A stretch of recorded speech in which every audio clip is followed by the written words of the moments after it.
Yo, what's up? Take a look.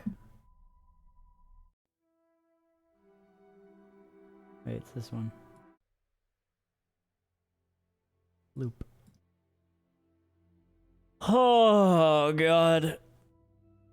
Damn, past the goop and Bonds ATM. Movie night. Movie night! Oh my god, brata! Oh my god, grata, thank you. Go Measy for the 10 months. Stonepaw, who are you? I see that you and Prezzo talk a lot. And Prezzo has become one of my favorite people on the Twitter website. Why am I doing this? Because I think this is a good excuse to watch something for 2.5 hours, which I might have to cut short if I stop too much, because me and Ludwig have a flight to catch in the morning. Thanks, Jeremy, for the 21 months. Happy belated.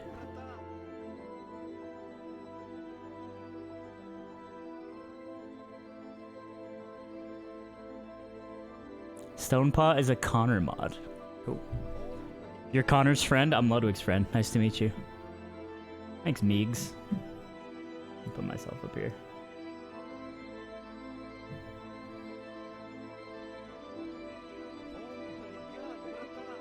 Thanks, Velocity. I am winning at the current. I love these ads about creators. As someone who plays Sekiro, they speak to me. Chat, you're not gonna believe this. Alright, a couple things I wanted to get down before. So, I have not seen any of this besides Twitter screenshots. Previewing stances. I guess my previewing stance is that Axe has always been kind of weird. Also not the nicest guy. Leffen is fine. Have hung out with him.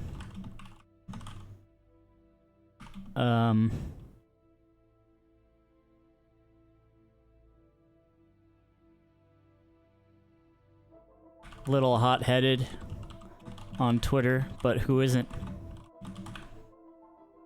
Make this a little bigger.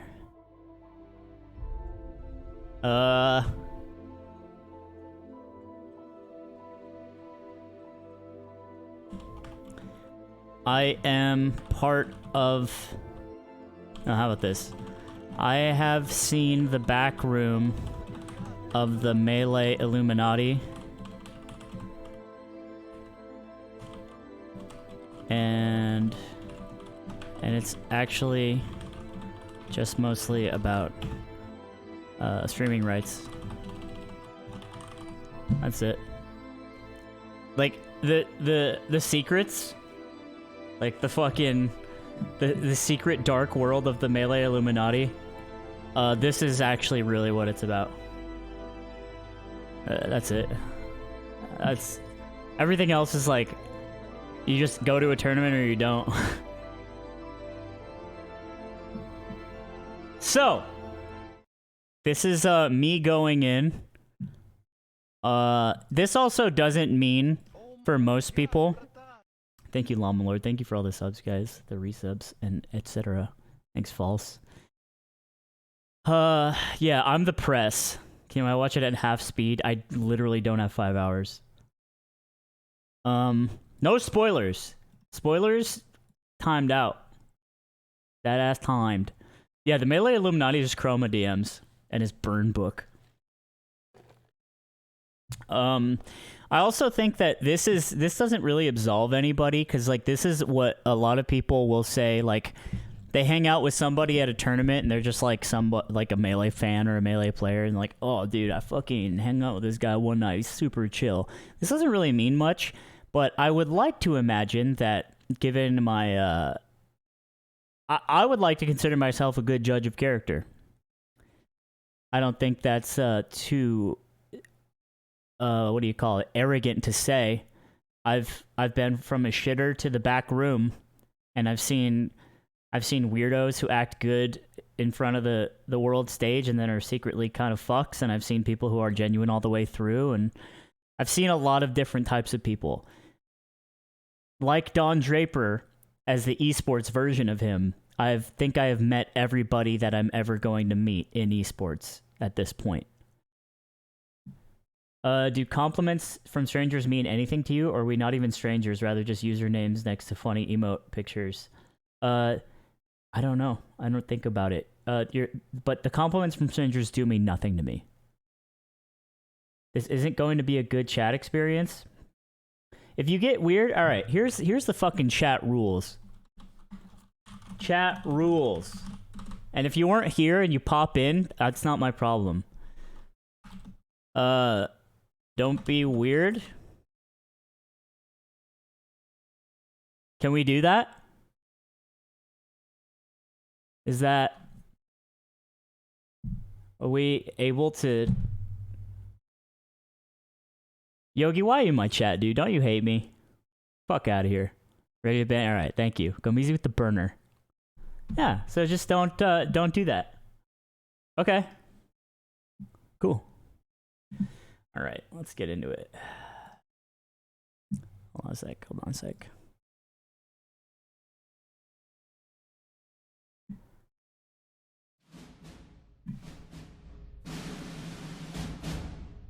my god, brata!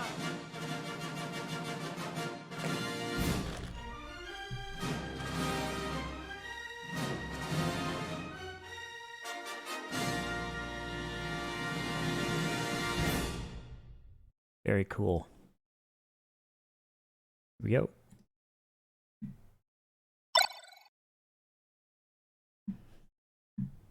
Oh my god, brata! In order to intercept propaganda that is slated to broadcast this weekend, last thing the Smashing needs is propaganda that will send it further down the path to dystopia. Oh my god, brata! Okay, well, I guess, sure. That's a good point.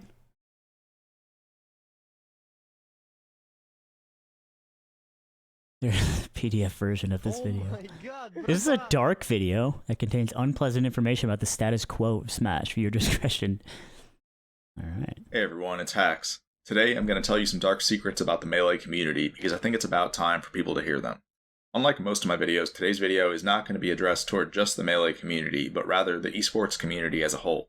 That's because I value a safe future for everybody in esports, and I happen to know that the Melee community is currently engaging in a pattern of behavior that threatens not only itself, but the rest of the esports world as well. Unfortunately, I've watched my entire community be subjugated by this threat over the years, and it doesn't seem that anyone else sees what I see anymore. If they do, then they're either too paralyzed with fear to make an impact, or they lack the platform to do so. At first, I didn't want to give the esports world the red pill on what was going on within the Melee community. I saw that people were living happily in ignorance, and I didn't want to change that. But it seems that every year that goes by, the situation only gets worse. What drew the line for me was when I saw that the filmmaker Samox recently announced that he'd be releasing an edited version of the metagame documentary, which is set to air this weekend. Hey, watch this on 1.5 speed? No, get that ass time. Don't ever ask me what to do and tell me what to do or ever suggest anything to me ever. 10 days. That's how it's going to work here.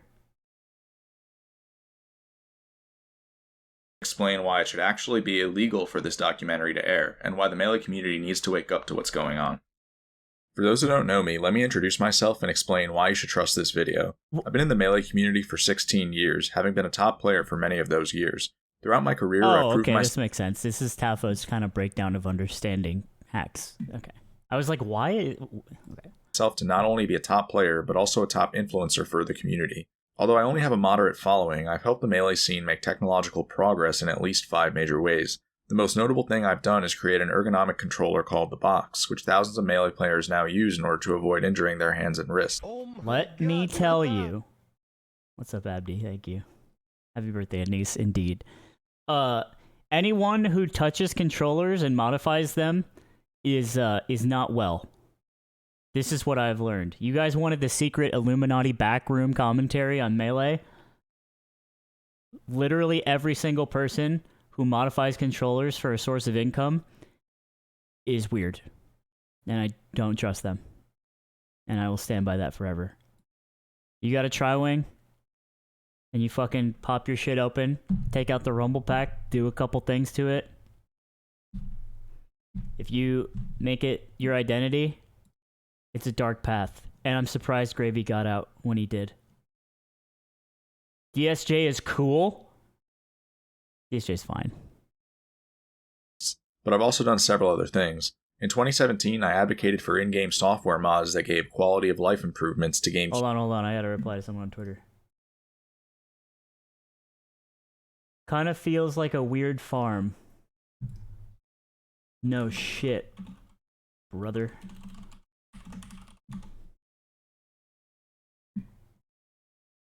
Fuck you think this is, bro?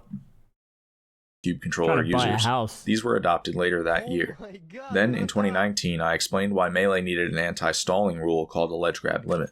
This rule set change was approved shortly afterward as well. Okay, so there's a big thing that I think is actually a really good point so far. I know he ends up saying the word Hitler, and there are people who are like, he actually makes some pretty good points. But I think it is very fair to say that Hacks has had this like very strong hand in morphing and shaping the culture and the architecture of Melee and how we perceive it and consume it, right? If we think back, like 20XX, that's like a Hacks meme, you know? The whole idea that Fox is good, you know, it came from like Toph telling that story about playing with Hacks on the setup, and then that guy Forstocks and JV4s him, and he's like, oh shit, and all this shit. And he's like, are you from the future? Like there's a deep embedded presence of Hacks himself in the scene that is unignorable, you know, for better or for worse. I think that you can just make your own opinion on that, but it's like 20XX.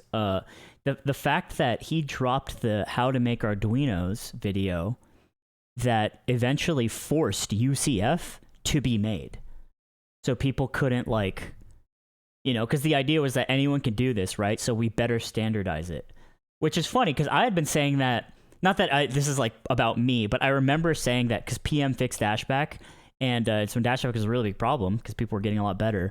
And I was like, why don't they just mod the fucking game to fix Dashback? Like, what's wrong with that? You know, if we could do that. And then, you know, Hacks dropped the Arduino video, and it changed everything very quickly. As far as box controllers, I don't know if he got there first or not, but I see that as way more ancillary. I don't care. I don't care about box controllers because I don't use them, and if it doesn't affect me, I don't think about it or care if it's something as stupid as a controller. So. Later in 2019, I started hosting a weekly tournament series called Hacks' Nightclub, which showed people that it was viable to play Melee on LCD monitors. Through the use of the latest technology, my tournament series gave people a glimpse at what Melee might look like. Nice libertarian take. Eat my shit. Oh my God, brata. Another thing about monitors is that like Xbox is kind of involved too. So anytime someone who is a player and like a figure that tries to like manufacture hardware and sell it, it always ends up in this like murky little world. You know what I mean? It's like Xbox had those adapters. Remember that? He doesn't hawk them anymore, which I'm not sure why.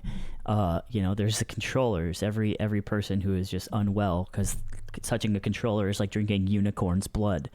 Yeah, Greaseball 1, that was fucked up. And yeah, it's really interesting. You know, it's every time someone gets involved in a physical product, things get weird. In Melee specifically. And you know why? It's because we're all poor and we're all fighting amongst ourselves because Nintendo doesn't fucking do anything. So it leaves it, to quote somebody else from chat, a libertarian wasteland.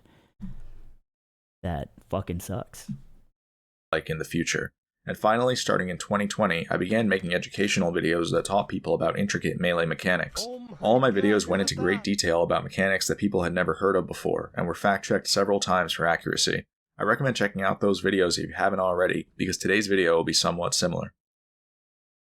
Something to know about all the innovations I just described is that they all went against the grain. These were all radical ideas at first, but I helped show that they were the right direction for the community to go in. Today's video will go against the grain as well. Right. However, today's video will have to do with politics rather than technology. People may not realize this, but the melee community's politics are in shambles right now. There's something unthinkably evil going on right in front of our eyes here within the melee community, and I have the evidence to prove it. Today's video will be tough to stomach, but the longer people remain ignorant, the worse the situation will get, so we don't have a choice anymore. The most difficult part about this video will be accepting that the evil I'm referring to is being perpetrated by a community leader. There's a quote that goes, "The greater the crime perpetrated by the leadership, the less likely the people will ever believe their leader's capable of perpetrating such an event." That is, unfortunately, a Hitler quote, but it's one that's very applicable to the current situation. There's a community leader who has caused this community to be filled with hatred, corruption, and greed, which are all things that the Smash community once did. I feel like... Yeah, I'm early in. I might not get through this tonight. Yeah, we got a flight pretty soon. Not pretty soon, but in a couple hours. I feel like quoting Hitler is like a way to automatically invalidate what your point is. Don't call me a pausing piker, dude. Like, I feel like that's like, you could quote somebody else with the same sentiment and call me nuts. Call me loco. Didn't have. These things have become so normalized that the current generation of players doesn't even seem to realize what's going on, and that things weren't this way before. People are genuinely clueless that darkness has been cast over the entire Smash community, but hopefully this video will change that. Me too, I hope that too. Before I go any further, let me be clear about the magnitude of this video. This video is the final line of defense against someone who will continue to threaten the well-being of the Smash community, as well as surrounding esports communities if he isn't stopped. The situation will endlessly get worse, to the point that it'll become comparable to a reign of terror within esports. I know this to be true based on 3 factors. The first one is psychology. I've studied psychology extensively in order to bring you this video, and I know exactly what type of cloth this person is cut from. I'll be explaining what constitutes a supremely evil person, as well as how to spot one. I'll also be going over proven strategies for manipulating people, especially large crowds of people, that have been used on several occasions. While it is bad that I'll be showing you how to manipulate people, it's worse for you not to know how the Smash community has repeatedly been manipulated. Like the Arduinos. I get it. Finally, I'll be explaining how people with these personality traits view their so-called fans and supporters, and even some of the people who think that they're their friends. The next factor is history. I've been studying history so that I can show you that what is happening within the Smash community is one-to-one with what happened in societies that collapsed. We're setting ourselves up for a dystopia in more ways than people know, and an entire culture shift is going to be necessary to fix things. Finally, I'll piece everything together with classified information that nobody else has access to. Most importantly, you need to know the truth about evidence.zip, which is a collection of documents that was put together 8 years ago. Evidence.zip. Documents? I don't know if you guys have ever downloaded it for fun, because I did when I first heard about it. It's still on Smashboards, I'm pretty sure. It's just like a couple of like text excerpts. Right? It's like it's like a Word document. Everyone's downloaded it. So it's like, documents is like a weird word to use. I think we're in for quite a ride.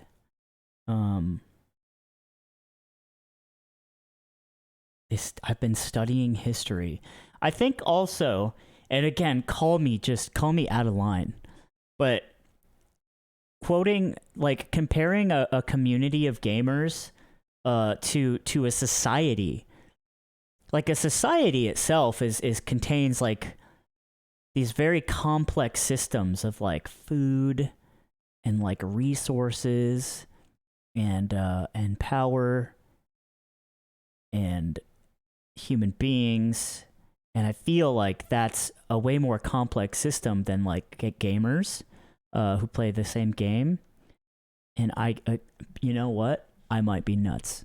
Is the red I might not know what I'm... pill because it reveals an MO that hasn't changed and has only evolved as time has gone on.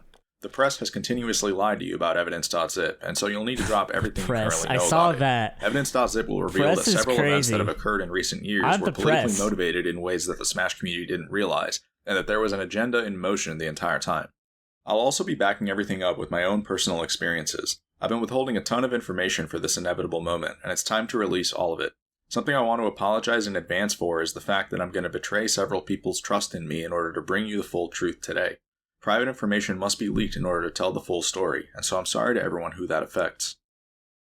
Mind this video? I don't know. One last thing I want to go over so. is why I believe this is a groundbreaking video. This video is a case study for how a community can be uprooted without even realizing it. It will show how platforms such as Twitter, Twitch, and YouTube can be weaponized in the modern-day era of social media, and how laws should be implemented to ban certain strategies when it comes to these platforms. Similarly, this video will show how we as a society underestimate the impact of political and psychological crimes, and how we can't underestimate crimes that affect socioeconomics and people's mental health. It will also show how the esports universe provides the perfect platform for criminology. By constantly using the excuse that someone is a heel, they become able to exploit their community endlessly without ever being... Isn't criminology like the study of criminals and criminal behavior? Okay, I'm just making sure, because that makes it sound like an academic place, which I would also disagree with. And I think what he meant to say was like for criminal exploitations of, you know, these societies. Being held accountable. All these things are injustices that call for reform. I don't know. Most notably, this video calls for an entire community to undo its way of thinking. There's a cult of personality that needs to be broken up within the Smash community, and I have a feeling it will be after people find out what they... The irony of the literal cult of personality saying that is pretty thick, but also a good point.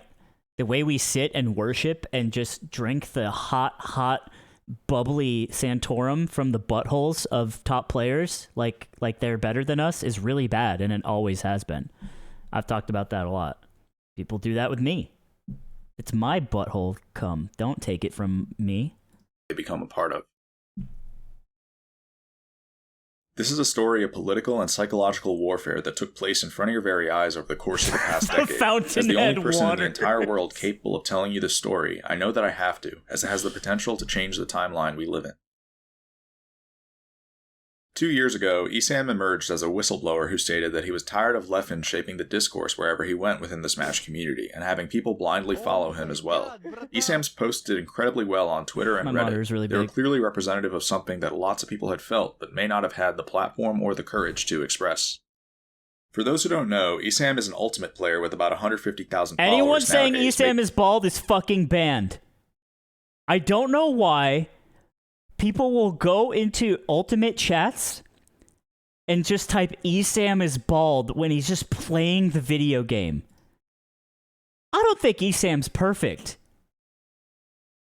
But why that? Why say that? It's not fair. One day, someone who says that is gonna be bald. I just can't wait. I can't wait till you get yours. Don't say Slime is bald either. Making him a notable influencer. Meanwhile, Leffen is a Melee player with about 300,000 followers, making him the current biggest influencer in the Smash community. Leffen's influence is the biggest when you consider not only his follower count, but also the credibility that's been assigned to him.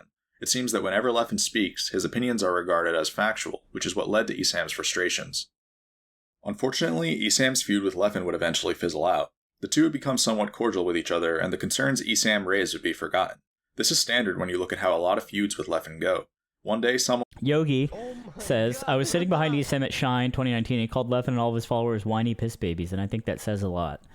Yeah, I've called my followers that, and Bloodwig's I say that a lot. I think it's true. I think anyone who posts on Twitter is that. We're all in this together. Nobody's above any of this. Will be beefing with Leffen, and then a few months later they'll be subjugated by him. This leads to awkward relationships with Leffen that feel very forced. The reason this happens is because people eventually realize that beefing with Leffen will cause you to be at war for the rest of your life, and so they give up. Leffen then gets his way, and the cycle of abuse repeats itself. In Esam's case, a whistleblower who raised very valid concerns was lost when he decided that he wasn't willing to keep going. Because time is running out for the Smash community, I'd like to reopen the case. In this video, I'm going to explain to you why Leffen is a disease that can be expected to fully erode the Smash community as well as several other esports communities within the next 10 years. I say this as someone who has known Leffen for exactly 10 years and knows exactly how predictable his trajectory is in terms of both scope and malicious intent. The Smash community simply doesn't understand the crimes that Leffen has already gotten away with, and will continue to get away with if the status quo is upheld. If you've read up on why Leffen was banned back in 2013, then it should be obvious that there's something fishy going on within the Smash community. When Armada issued Leffen's ban back then, he described Leffen as a chronic liar with no credibility whatsoever, and he encouraged people to always assume that Leffen is lying when he speaks badly of other people. Yet, 6 years later, and Leffen was able to terrorize the Ultimate community with opinions that people treated as factual. In the Melee community, there's a similarly strange disconnect. On one hand, there's the widespread belief that Leffen is a former villain who emerged as a hero, yet on the other hand, Leffen has clearly instilled fear into the current generation of players. This fear is entirely warranted when you consider Does LSD agree with this? I feel like LSD is very good at understanding, like, I don't know, I haven't seen what their Twitter has talked about, but it's interesting. Like, I get it, you know, this is funny. And I think it does say something about someone who acts a little hot on social, you know? Leffen randomly attacks people with small follower counts, even going as far as to ignore their requests to be left alone. There seems to be no one truly safe from Leffen's wrath anymore, and so it makes sense for people to be on their toes.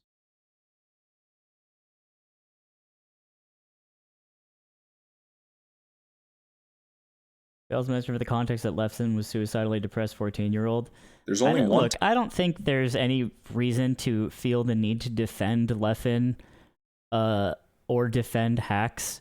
I know that's like a very like radical centrist way to look at it, but I think that if you drop a 2.5 hour video that everyone automatically calls you fucking insane for, I think it's like pretty obvious. By the way, insane screenshot to land on.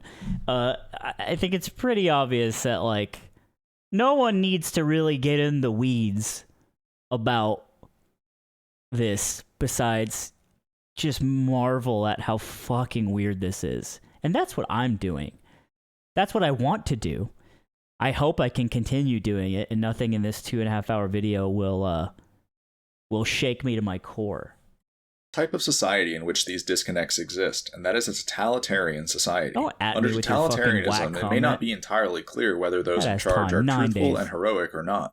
This is because while they give their citizens a place to live, Mussolini is bald? Bald people cannot get a break.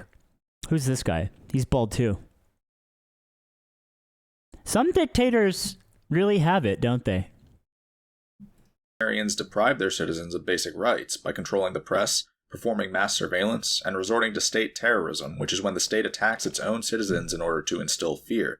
The reality is that totalitarians are neither truthful nor heroic, but they make their citizens think they are in order to mobilize them. This is done through either manipulation or force.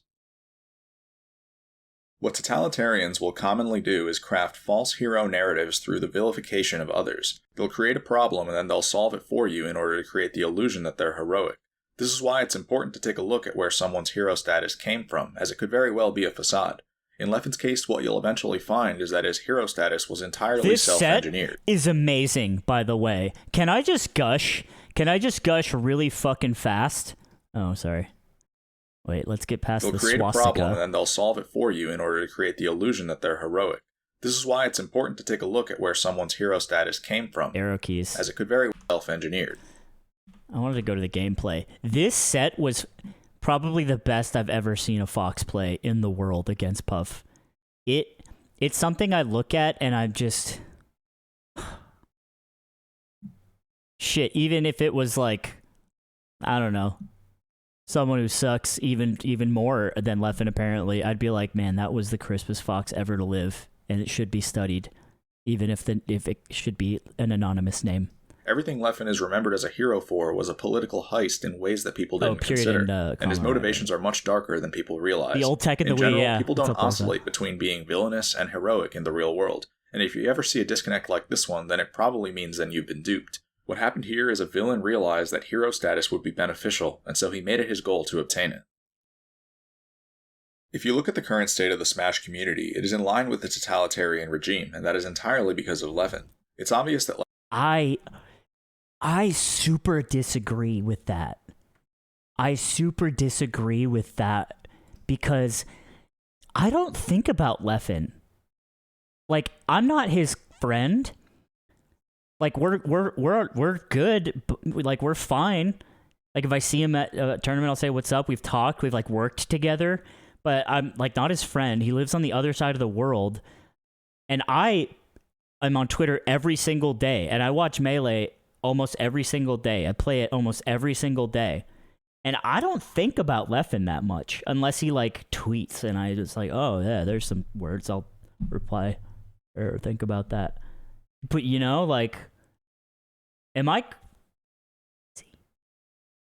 Also, this is a roast. The fact that Leffen has this profile picture and Hacks chose this one to use is a fucking surgical roast. Well done, Hacks. Leffen wants full control over the community based on several of his tendencies. A dead giveaway of Leffen's intentions is the fact that he blocks anyone who disobeys him on Twitter, to the point that he probably has thousands of people blocked. This strategy isn't being used by some random person either. It's being used by the person with the highest follower count in the community. When you think about how dangerous this strategy can become over time... I do this! I just didn't say it. I probably have more people blocked than Leffen. No fucking shit. I'll screenshot it for you right now. I mean, 1,000 of them was for a Black Lives Matter fundraiser where I matched every dollar for a blocked person on Twitter, which felt really good. All anime PFPs, default PFPs, Lego Star Wars PFPs. Let's see here. I'm the press, though, so I think I can't be trusted according to all of this. But let me... Blocked accounts... How many? It doesn't say. I think it says on mobile. It's a lot. It's like 2,700. It should actually be illegal, and I'll explain why. The beauty of Twitter is that no matter how few followers you have, you can always make an impact. This is because when someone makes a bad tweet, you can always make a very visible reply to it, which is why you see... W nerd. L nerd. W tweeter. Ratio, nerd emoji. Low follower accounts ratioing high follower accounts all the time. When enough people reply negatively to a tweet, the tweet can end up looking terrible. Yeah, he said it was illegal to block people. Follower account, the people replying are like pests in this case. They're practically latching onto the tweet with a hook shot. And when you know what's an interesting idea? I'm gonna pause a lot, so if you want to go watch it clean, go for it. But so the reason why you often in like ladder or matchmaking or online games that you can't block people to not match with them is because you could technically block or blacklist everybody that's like really good and kind of like just farm at, you know, and lower the ceiling of the difficulty of your games. And it seems that I feel like Hacks is looking at this through that lens of like social media is like a video game to win at. And, to be able to exploit that, you know, you shouldn't be able to block people because your chances of like getting ratioed or fucked with or your difficulty, you know, is reduced. And that's really interesting because that's like why you can't do that in matchmaking. It can have a huge impact. However, what the person with the high follower account can do in response is block every single person who dissents from their tweets. I call this strategy pest control. This guy in all caps asked, have you interacted with Hacks before? Yeah. Talked to him a couple times. He's gone to summits. We've shot content with him. But I've never I don't think I've ever sat down, hung out with him. I played him a couple times. There's a set, Don't Park on the Grass, where he absolutely fucks me. But no, not really. Over time, pest control has a damaging effect on the population because of the way crowd psychology works. Let's say that there are 10 Leffen supporters and 10 Leffen dissenters to begin with. All 20 of these people have an equal right to free speech, and so Leffen's tweets are met with equal discourse on both sides. As time goes on, Leffen makes it clear that he will block every single person he views as a pest. The first thing this does is it scatters the Leffen dissenters. They can no longer reply to Leffen's tweets, which causes them to lose their power in numbers. Yeah. Because the dissenters' personal profiles are powerless on their own, the supporters are now at an unfair advantage. Yes. At this point, the dissenters can choose to do one of three things. The first However, thing they can do... I don't do this to, get supporters, because I hate the supporters, too. That's the difference. Actually, I don't think Leffen loves supporters either. Maybe he does. I don't fucking know. I hate supporters, and I hate dissenters.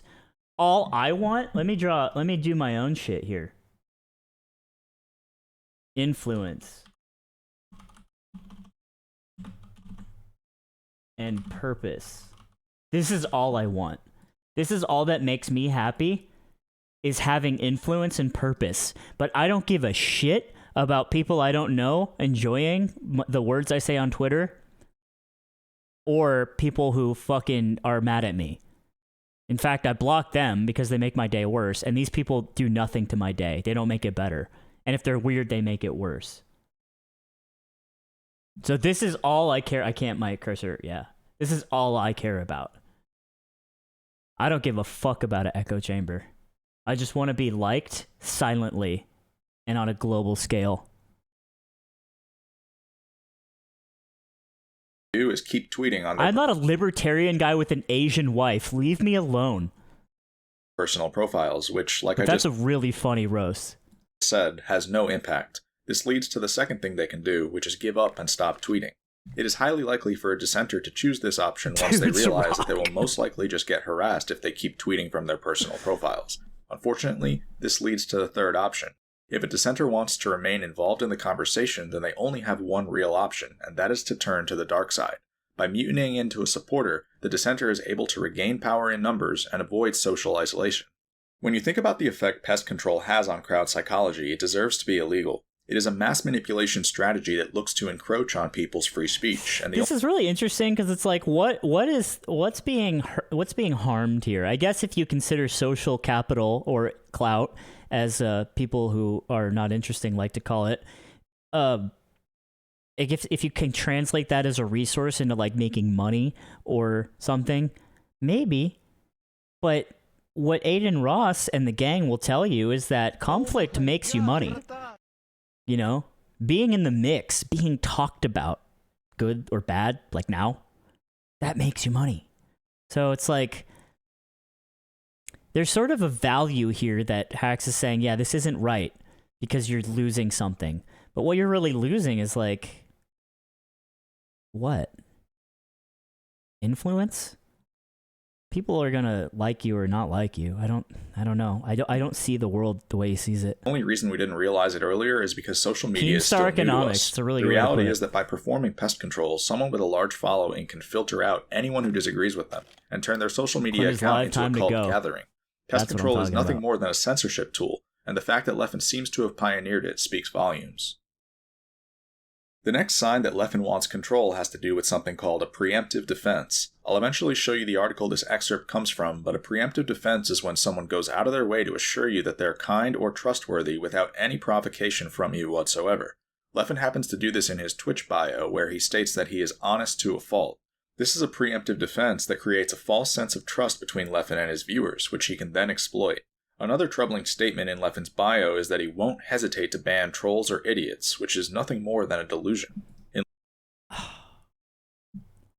I'm starting to think that if you replace everything in this, but it's me and not Leffen, I'm in trouble. I'm in trouble, and all of Tri-State comes at me and fucking stabs me in my sleep. In Leffen's mind, a troll or idiot is anyone who disagrees with him, which isn't normally what makes someone a troll or an idiot. Because I'm the same. The worst part is that Leffen even goes as far as to make the people he views as pests fill out unbanned forms if they want to return to his sanctuary. By forcing people to display obedience, Leffen is able to corrode He ripped this from Ludwig, who ripped it from other people. It's the human centipede. Minds of the masses even evidence.zip further. These types of crowd psychology tactics have a dangerous effect over time, and are responsible for the disconnect I showed you earlier. Over the course of a few years, it is possible for someone using these tactics to go from being a pathological liar to being widely considered trustworthy. Okay, you guys want a funny story about Leffen? You're gonna like this. In addition, Leffen, okay, it's the end of Smash Summit 8 or 9. I forget. Maybe 9.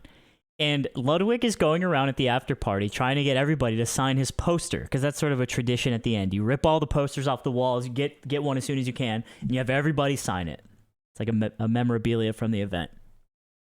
And so he goes up to Leffen, he's like, Leffen, sign my poster. Leffen's like, no. Because Leffen doesn't like, I think that when Leffen doesn't want to do something, he just doesn't do it. Even if it's something simple like signing a poster, he's like, no. Like he was kind of drunk. He's like, I don't do that. Oh my god, brata. And then Ludwig said to him, come on, dude. He's like, nah. And then he was like, I showed you media share. And Leffen was like, okay.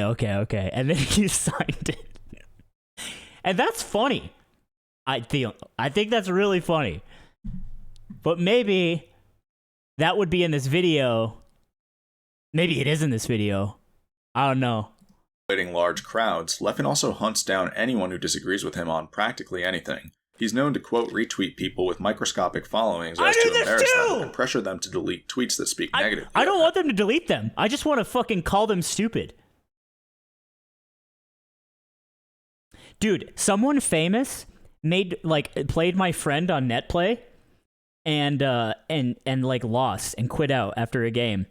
And they found my friend, who is a very small, microscopic Twitter person, found them on Twitter, DM'd them, and said, trash Falco. I'm not going to name who this is, but they're not a Melee player or anything like that.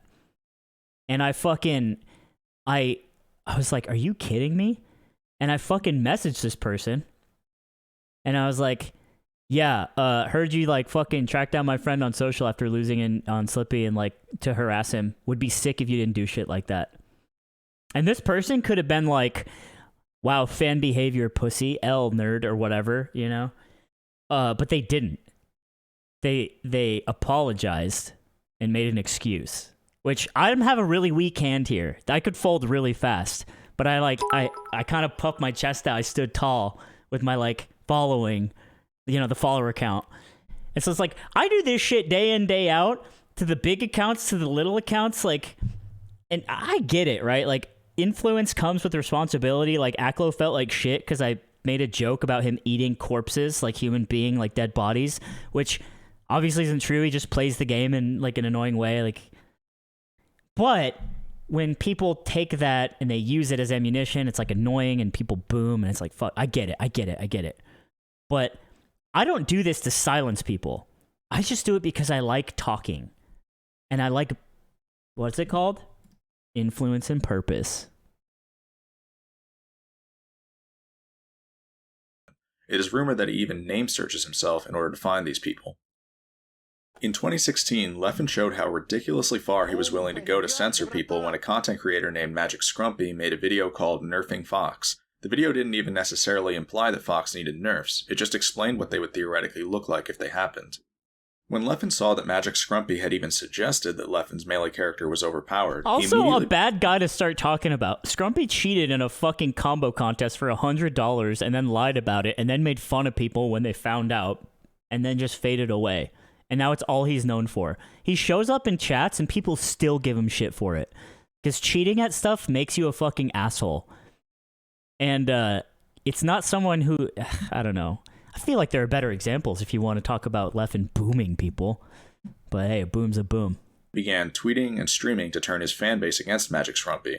This led to long-lasting beef in which Leffen seemed to want to discredit Magic Scrumpy as a content creator entirely and push him out of the melee community. Oh, see, there. Wait, dude, you can't do that. It says it right there. This led to You cheater with a victim. Yeah. He was already gone. This was after 600 hours. Which is a fucking sick video, but it's TAS. He said it wasn't TAS, though. That's the problem. Why did you say that?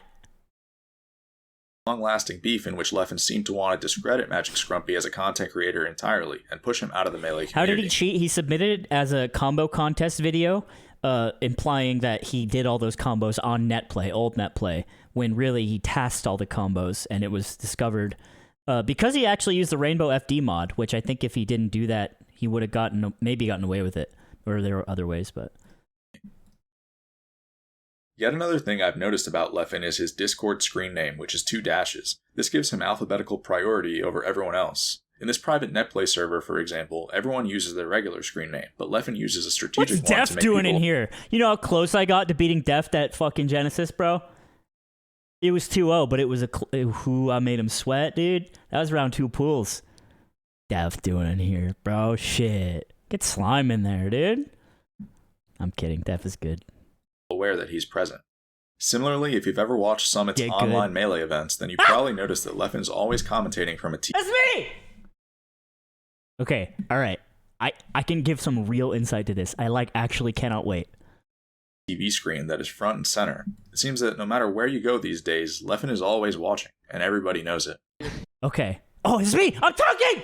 He was right. Yeah, funny enough, yeah. I think the scariest thing was when I did the pivot forward smash, because like I immediately thought, oh no, Leffen's doing commentary. He's gonna get mad at me.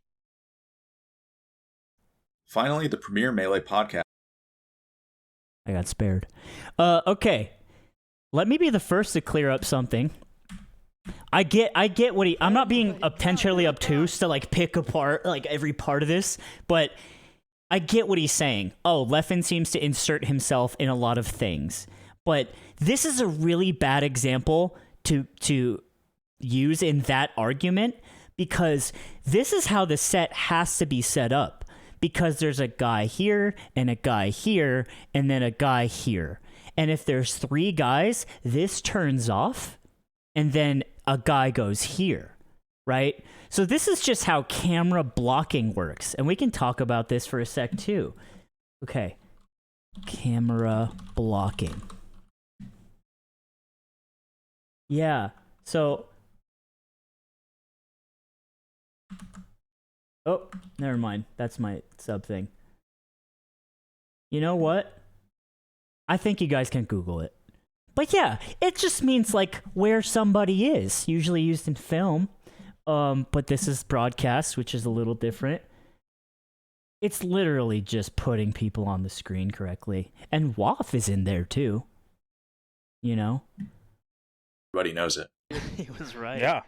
Okay, this is another thing. Funny enough, yeah. I think the scariest thing was when I did the pivot forward smash, because like I immediately thought, oh Is Andrew no, Leffen's Leffen's doing commentary. He's gonna get mad at me. All right, so Lucky right here is saying, oh no, I know Leffen's commentating. I did something that is like a bad Fox thing. And a lot of Fox players think like this. A lot of Fox players compare themselves to who they consider the best Fox in the world, which is often Leffen. And I think that's a pretty good argument in terms of like his results and stuff like that.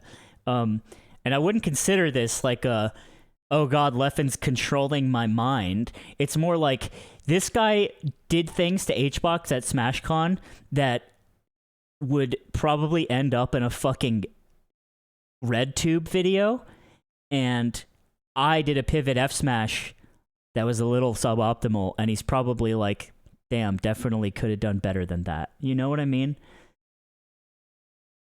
And this is, I don't play Fox, but I'm telling you, when you think about being the best and what you can do to improve, you look to the best, and it's often Leffen. And that's even people are in top 20, top 30, wherever you want to put Lucky. They're like, damn, Leffen really has it. The way Ginger talks about Mango, he's like, damn, I fucking... He looks at Mango the way shitters look at Mango, because he feels like there's still so far to go to get to that guy. You know? Finally, the premier Melee podcast is called the 6-4 Podcast, which is named after propaganda that Leffen has pushed onto the Melee community. He hosts this podcast alongside Mango and Zane, so you don't have much of a choice but to watch it if you want to hear what they have to say. There's something fishy going on in the Melee community, and no one wants to talk about it. When you consider how ridiculous the lengths to which Leffen has gone to control community rhetoric are, it truly feels like a surveillance program. All of this happened gradually, but surely enough, it happened. The fact that not many people noticed it happening shouldn't surprise you either, when you consider that it's standard for totalitarianism to creep up on you. As the author Pat Miller explained in the book Willfully Ignorant, the best way to take control over a people and control them utterly is to take a little of their freedom at a time, to erode rights by 1,000 tiny and almost imperceptible reductions. In this way, the people will not see those rights and freedoms being removed until past the point at which these changes cannot be reversed. This quote describes exactly what happened to the Melee community. I wouldn't say, bro, it's a podcast. I think I get it, right? You're saying, like, damn, it's not that deep, fam. But I think podcasts are actually a very popular way to, like, fuck with people's lives who are really impressionable. But let's also look at the scale of all this, right? The iceberg. And it's like, this is Melee. One of the poorest, despite being the poorest, most successful, if there's a ratio to that, esports. And it's like, there's a difference between QAnon and someone saying that Martha's really fucking unfair. They're both podcasts.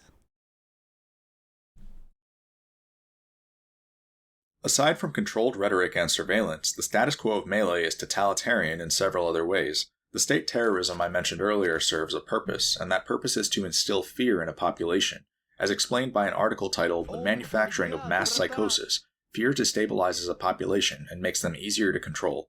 By instilling fear, the population is primed for the crime of menticide, which means the killing of the mind. The best way to do this is to use waves of terror, which is when periods of fear are staggered with periods of calm in order. It also got nerfed for a couple years, right? Ice Frog was like, this is kind of just too spammable, especially in lane, and we need to kind of draw back on that spell. So I think it's a good point. Death Prophet was a little powerful. To keep people on their oh fuck, it's Venge, huh? Oh, I fucked up. I was thinking of Crip Swarm. God damn it. That was almost funny. The article also warns that never before in history has there existed such effective technology for mass manipulation.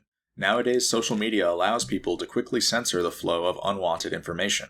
The same people who instilled fear can then offer a return to normalcy through a never-ending stream of propaganda. However, this comes at the expense of people's freedom. Once you realize that all the strategies I just listed are emanating from the same person, it becomes clear that a handbook is being followed. Leffen's inevitable tendency to... By the way, for those who don't know, this was the best thing to happen to Melee ever, and arguably Twitch.tv. The fact that this got 100,000 viewers back in a very nubile time in the broadcasting sort of sphere, it changed a lot, and it's the reason why some believe Crimson Blur got a job. So never forget that for all the faults, even if you want to say this was the worst thing ever to happen, this gave a lot of people a lot of opportunities. Feud with people at random has given him a hostile aura that people tend to want. Actually, you know what? The fact that it gave Blur a job, maybe it was a mistake. I'm kidding. Steer clear of. The same exact person then floods the community with censorship, propaganda, and surveillance that we've come to accept as the norm. There's me! This pattern of behavior has only ever meant one thing historically, and none of it is a coincidence. Leffen gives off so many red flags that he's attempting totalitarianism that they're almost too easy to find. For example, one of his very first social media bios expressed genetic superiority, which is often a sign of a cruel and dehumanizing leader. Another example is the fact that Leffen has no respect for authority. He has, in fact, looked to embarrass authority on several occasions, despite the fact that we wouldn't have a scene without them. Welcome. Wait, let me see this tweet. What does this say?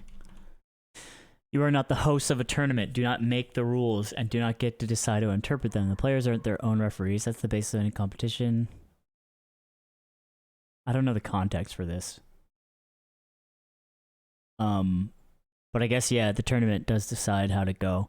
I will say there is a problem that TOs often face. Oh, it was the Blur.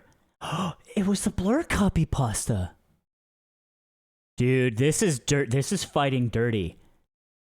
This is fighting dirty because Blur said this. I remember this. You can't do that, bro. This is fighting fucking dirty. And it's not even that, like, you could just look this up. Ooh, I don't like that. There was some clean fighting before this. You got Wikipedia, you got your Hitler, you got all your tools laid out. But this, I don't know. He's using it as proof of disregard for authority. I mean, he's just memeing on the Crimson Blur. If that's what you say that is, then I think we just disagree. However, yeah. So I will say there is a problem that TOs often face, which is like if a player has a bad time at our tournament, they might roast the tournament. And Leffen is in the group of people that you're often sort of worried about doing that. But it's not just him. Like Ginger, like fucking Tweak, you know, Mars, I remember he complained a lot about, I think, cold venue. And it's well within the right for like players to complain, but you just don't want it to happen because they'll they'll lose. They'll pick up their phone, which should be in a fucking basket in the teacher's lounge, and then they'll go on social media and blame your tournament for whatever their problems are. And it's fun to watch with popcorn if you're at home and you're fucking hand in your pants and you're touching your dick and just watching Melee, whatever. But it sucks when you're like spend months and months, maybe a year straight on an event, and then like someone just says some shit that devalues it because they had a bad run or something. Because the thing is, these complaints don't happen when they win, you know? And that's the pattern. And that's why that's why Ginger pisses me off a lot. Because he'll get mad and then fucking tweet and he'll just blame everybody except himself. Sometimes he will blame himself, which is nice. But like other people don't get, like, you're putting people in the crossfire that work really hard that feel like shit when you see that. And not just Ginger either. Leffen does it too. But he's way better about it. And you know how you get better about that? You connect with the players and you go, what do you need to make this better? Even the players that don't complain, it's not like a squeaky wheel gets the grease type of thing. You talk to the players that don't complain. You get their feedback. This is what Aiden does. This is what we did at BTS. You go up to them, you tell them what was good, what was bad. You know who's sick at fucking feedback is the Buzz. The Buzz laid out everything that was good and everything that was bad about Smash Ultimate Summit. It was sick. It was like a Google form just spoken to us. And he complained, and he had a right to. There was like a payout thing that was kind of fucked because of the time ran out, and we told him we would fix it. And then it was funny because he was like, oh, I'll just delete the tweet then that he complained about. We didn't ask him to delete the tweet. That's like rule number one. You never do that because it's like you don't want the smoke, like you want like things to be deleted and covered up. You never want that. But we were just like, hey, we can fix this. This is how we're going to fix this. And he's like, oh, okay, I'll just delete the tweet. And we're like, whatever. We just want to make it right. Which is funny because he knows how the game is played. There's also like, there was Prince of Boo who, dude, I will never forget this. Prince of Boo, it was at the roast of Hugo. And he had lost to Smash Daddy because they had to move setups, I think, because it was like 8 o'clock sharp. We have to turn off all the setups, move them all, get the audience ready to watch the roast. But there was still like tournament stuff going on before top 8. And it was like, I think it was Lucky or Smash Daddy, the brackets somewhere. And he had to move setups, and which is annoying. But they were like, Dawson was TOing. Dawson was like, we can play, wherever you want. Like we can like move you up to the lounge. We can like get people out of there or whatever. Basically, like we'll make this as comfortable as possible, but we have to move you guys. It was Smash Daddy, and so Abu loses. Of course, he does this when he fucking loses. And I talked about this on an old Bad Melee podcast too. Losing bitrate. Frames. They're getting me! They're getting me! Hold on, everyone, hold on. Hold on tight. I just see drop frames. The press is going down. I repeat, the press is going down.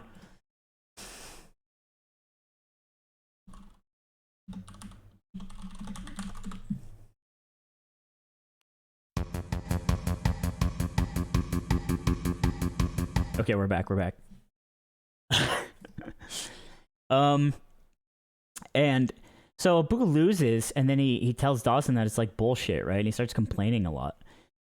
Complaining, in anger, saying like that was fucked up, like I shouldn't have to play that. He's like, and Dawson was there. He has the ultimate, clarity of this story. But it basically came down to Abu holding his phone in his hand saying, I'm gonna tweet right now. As a threat, like I'm gonna complain about this tournament, as if to say, unless you fix this. And Dawson, because he's a fucking G, was just like, go ahead, because he doesn't care, because he's a TO and he's dealt with this shit, and it's the way it goes. Fix this or I DQ and tweet about it. And I am not saying this to blast Abu. I've talked about this on a podcast years ago. I don't give a shit. And it's old news. But this is to say that players will often use their power as having influence to fuck with you as a TO if they're unhappy. And it really, really sucks. And even if they have a good argument and they have a real problem, when they don't come to you and say, hey, I need this fixed or something, and they just fucking go right to the Twitter, that's what we try to stop. You know? There's Eamon in the chat. And Eamon knows about this, which is like communicating beforehand, communicating at all times before the tournament. What do you need? What would you like? Again, the players that complain, players that don't complain. The O2ers, you want to know if they have a good time too, even if they can't tweet. You know? That we wouldn't have a scene without them. Welcome. Thank you, but Except I'm Elliot. not happy. I hope Elliot has a bad time at every fucking tournament he's ever goes to, ever. Until every aspect of godhood is like torn away, and there's only one god, and that's me. When interviewed in 2015, I'm Leffen kidding, made it Elliot. clear that he was intent on becoming the one true god of Melee, and that he wouldn't be satisfied until every aspect of godhood was torn to shreds. This made for great entertainment at the time, and so people didn't stop to consider the real meaning behind it.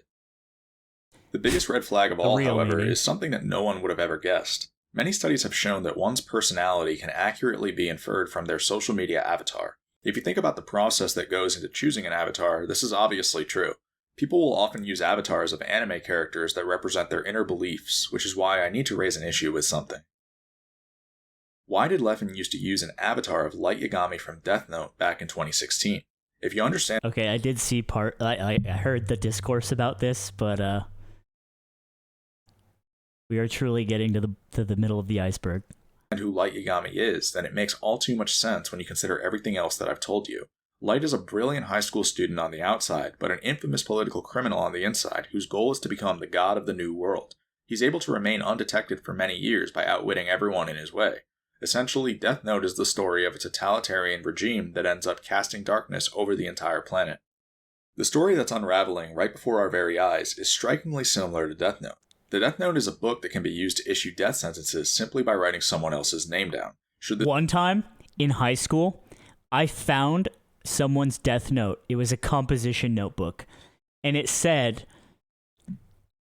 oh my god, I know who wrote it too, because the school was really small and I knew all the anime kids, and it said, I won't say their name, but Mr. Blank gets butt fucked up the brain and dies.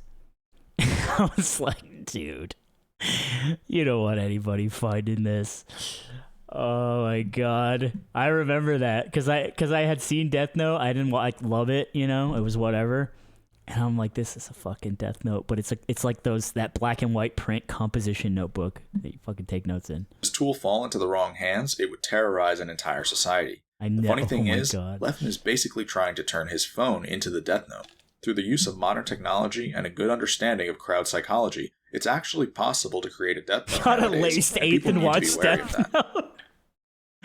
Hax just fucking, he hit the sherm, bro, and he's like, I am floating out of my body right now, and I think Hax is the devil come to earth. Oh.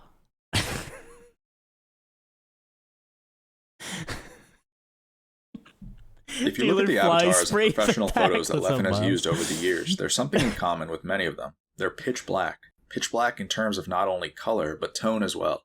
He has used avatars of demonic characters and pictures of himself grinning deviously, facing away from the camera while wearing a long black trench coat, being covered in shadows, etc. The Smash community lets Leffen play this off as though it's a villain persona, but what they I feel like Leffen having style and not wearing like t-shirts with shines on them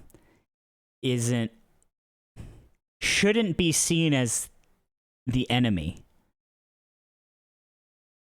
And I'm saying this as someone who owns t-shirts. I literally, well, I don't have pants on. I have boxers on, so I can't go get this shirt. Well, hold on.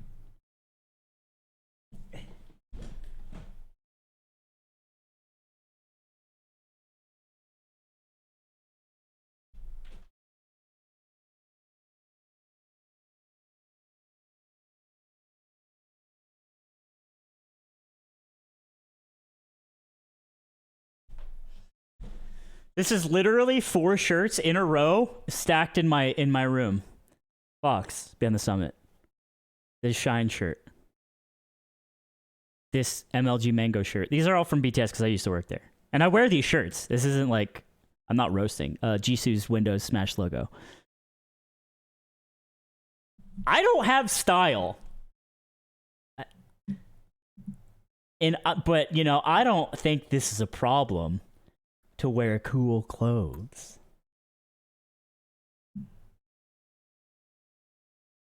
Oh no, what happened? The feds! I've seen make technological progress. I was like right here. The Smash community lets Leffen play this off as though it's a villain persona, but what they fail to realize is that this all started long before Leffen was anyone relevant in the scene. Ever since Leffen's very first Smash Boards avatar, he has presented himself this way. You might be wondering why all of these troubling signs seem to be coming from the same person, so I'll give you the clinical explanation. In psychology, there is a concept called the dark triad that consists of 3 antisocial personality traits: narcissism, psychopathy, and Machiavellianism. These traits are strictly malevolent and can be thought of as the very definition of evil itself. They are what compel people to commit crimes, and they're bound to result in social distress and severe problems for an organization, especially if the dark triad is given a leadership position. You know what? I get it. I fucking get it. I have cracked it, and I'm only 22 minutes in. Leffen is European. And they're just kind of meaner. That's it. That's all. They're just like weirder.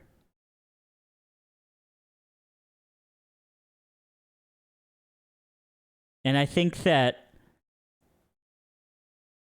this wasn't considered when researching for this video. Yeah, show's over. This is because dark triads are ruthless they're manipulators just who will blunt. claw That's their a way to good the way to top put it, at XX. anyone's expense. They're also interpersonally skilled, which means that while they themselves are cold, dark triads are good at understanding other people's emotions and thought processes. Hold on real quick, Shibuya 1. Hey Slime, you blocked me for replying you with a Cody Co meme under the polite sugar gay tweet. Please unblock, dude. I'm very sorry if you offended, and I'm very sorry if you didn't get the reference. The problem was, I hate that I have to do this and stop this wonderful show, but I was actually annoyed at this. Let me go into my block list. This is dark triad behavior, by the way, what I'm doing. Alright. I block shit that's annoying. I block shit that's... Alright.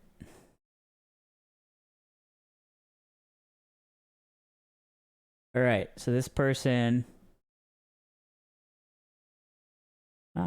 The next thing...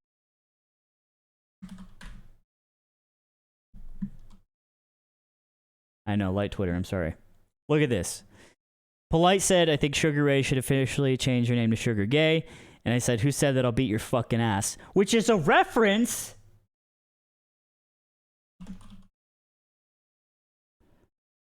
Make a hole, gentlemen! Make a hole! Sorry, left ear. Move it! Sugar gay! Who said sugar gay? I'm beating your fucking ass. Who said that? Did you? No. I'll choke you fucking... Linus Tech Tips shows up to the fucking function calling him Sugar Gay. You see that? This was my profile picture. Was he being serious? Yeah, he's drunk. It's not Linus Tech Tips, by the way. And he says Sugar Gay, I'll beat your fucking ass. And I quoted that. And then this person did some meme about some person that I don't know or care about as if we're in on something together. And I blocked. And then they got mad. And that's why you'll stay blocked forever and ever for wasting my and all these wonderful people time in chat. The thing to know is that Leffen is technically not a dark triad, but a dark tetrad. The dark tetrad is a slightly modified form of the triad that doesn't get talked about as much. The difference is that it adds sadism to the list. Sadism refers to the tendency to derive pleasure from inflicting pain, suffering, or humiliation onto others. Not all dark triads are sadists, but Leffen certainly is. This is obvious based on his fake yawns and patronizing pats on the back, as well as the way he conducts himself online on a regular basis. In 2012, Leffen openly confessed to sadism when he stated that he acts like a douche on the internet because he enjoys seeing other people rage, and that doing so colors these empty words. How old was he?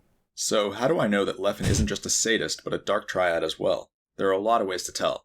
For one, the dark triad is the motivating factor behind the totalitarian behavior I described earlier.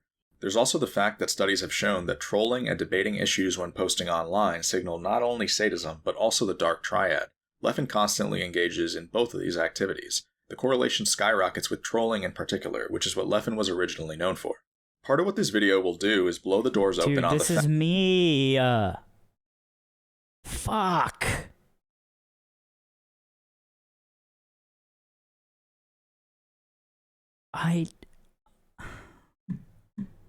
fact that this isn't just a villain persona, but who Leffen really is, so you'll need to understand the dark triad. The Smash community needs to hear this information, because at this rate, it'll continue to funnel resources into Leffen, and so people need to know who they're supporting. As I said earlier, the dark triad consists of 3 traits: narcissism, psychopathy, and Machiavellianism. Although these traits are often depicted as a triangle, it is more accurate to depict them as a Venn diagram, since they all have overlapping qualities. Furthermore, having even one of these traits makes it much more likely to have the rest. The way the dark triad works is as follows. Narcissism isn't too malevolent on its own, but it mixes horribly with the other 2 traits, making it highly malevolent in the end. This is because narcissism can be thought of as self-admiration to the point that it can be considered a disease. A narcissist needs to be the center of attention at all times, and will go to great lengths to make sure it happens. They can't take any form of criticism either, and are highly insecure about their appearance. Narcissists will also engage in bad faith arguments just to abuse people. They will use faulty argumentation and lies as much as necessary to avoid losing an argument. The next trait is psychopathy, which is the most malevolent of the 3 traits. Psychopathy is characterized by antisocial behavior, which means behavior that violates the rights of other people and disrupts society. Psychopaths are also impulsive, selfish, unemotional, and remorseful. I'm not using flux for bald people, dude. I just have a fucking high saturation. And I'm gonna fix it now because you're goddamn annoying. Hold on. Alright, let's bring this down. There, is this what you want? Asshole. Flux for bald people is very funny. Alright. Finally, Machiavellianism refers to an ends Welcome to S-Log 3, pussy. Justifies the means philosophy that involves exploiting and manipulating people in order to gain power. Machiavellians are absent in morality and have a high degree of self-interest. They believe in status over everything and will go to unbelievable lengths in order to obtain it. Machiavellianism is the most important trait to keep in mind throughout this video because if you think about it, it's the only one that isn't visible. Everything else on this list is visible if you know what to look for, but you wouldn't know how someone like Leffen has exploited the Smash community in order to serve his own interests. Dude, I feel like if Hacks knew about Keemstar, oh no. That would be really bad. Because I feel like this could just be about Keemstar, like, actually. And then it's like, I mean, that Hitler references notwithstanding, but, like, that's someone who actually is, like, a worthless piece of shit narcissist who, like, makes the world a worse place. Like, in real life. All of these traits, there are several things they have in common. Dark triads are low in agreeableness and extremely neurotic, which means they're constantly moody and angry. They also lack consciousness and empathy, which means they can't put themselves in the shoes of other people. The most important trait by far, though, is that dark triads you just are keep saying the pathological wrong liars. name, yeah. This is because all of their overarching traits benefit from lying. Earlier on, I showed you the term preemptive defense, which Leffen does by stating that he is truthful to a fault in his Twitch bio. The article this excerpt is from is titled 20 Diversion Tactics Highly Manipulative Narcissists, Sociopaths, and Psychopaths Use to Silence You. The article lists plenty of strategies Leffen uses on a regular basis if you scroll through his Twitter feed. These include gaslighting, nonsensical conversations, generalizations, misrepresentations, aggressive jabs described as jokes. Fuck, dude, stop. I'm being clocked in real time. Gaslighting. A condescending and patronizing tone, and shaming. I'm not going to provide examples of these because you can easily find them by scrolling through Leffen's Twitter feed for even a few seconds. However, there's something called projection that I want to take a moment to go over since it's a little more complicated. Projection, or psychological projection, is when someone insults other people I'm being clocked. By displacing things that they know to be true about themselves. Projection is a defense mechanism that is used to avoid accountability, and in the case of truly horrific people, it can be very abusive. This is why when Leffen called Magic Scrumpy a cheater, he didn't just call him a cheater. He called him a cheater with a victim complex. It's also why Leffen told Esam that he only cares about things that benefit him, why he called Hungrybox a sociopath, and why he's referred to me. Fuck. How many times have I said sociopath? Hold on. Hold on. We gotta get into it. Okay, from :slime_machine sociopath. I've used psychopath a lot. Okay, I'm talking about establishment Republicans.